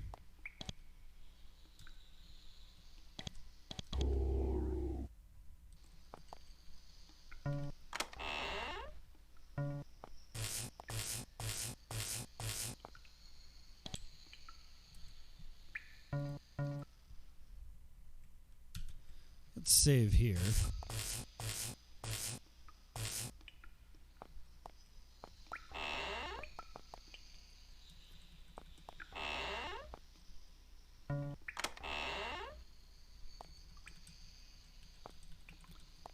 Both that kind. No piercing crystal to speak of. A true pity. That could have been some cool stuff.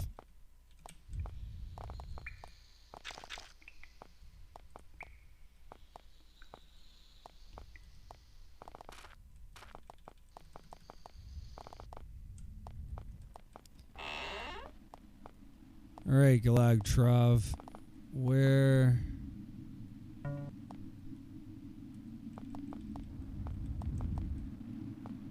a button I need to press?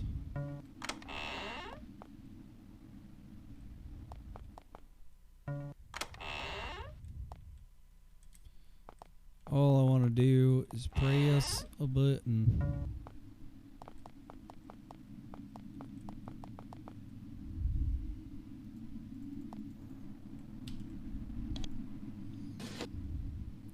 Don't I have a scroll or something?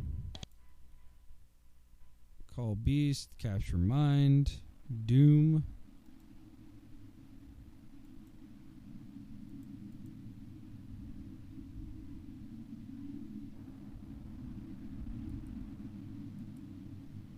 Okay, let's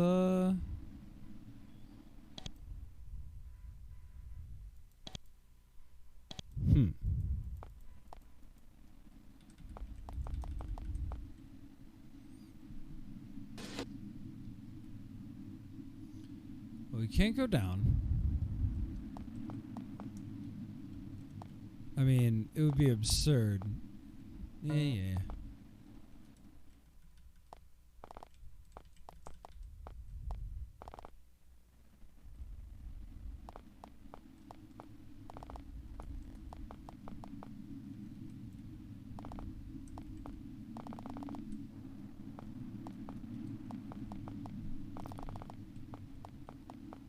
Well, it would appear I am stuck in Galag-Trav. Nowhere to go. And that's where we'll pick up for next game. We will finish this dungeon, and then let's actually finish this game. I'm really stoked that it's almost exactly a 40-hour game. That is a crowning achievement for one game, and yet there is a whole other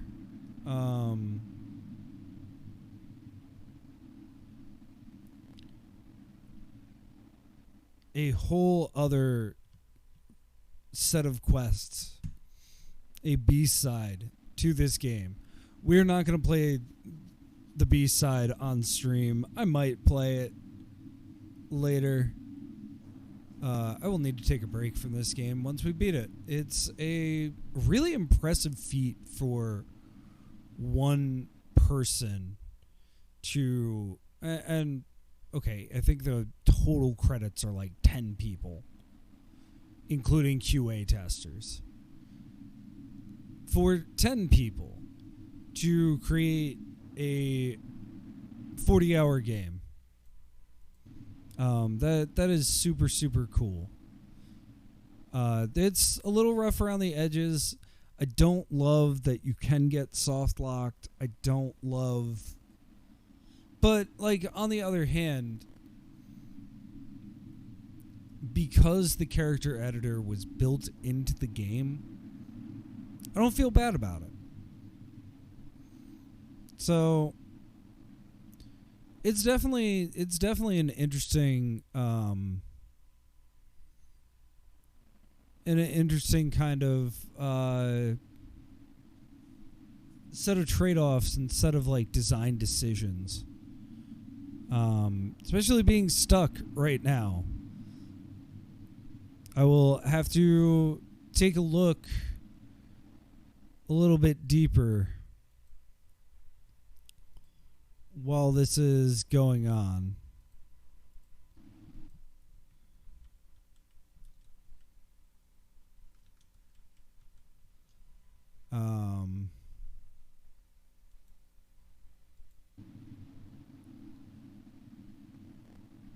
Yeah.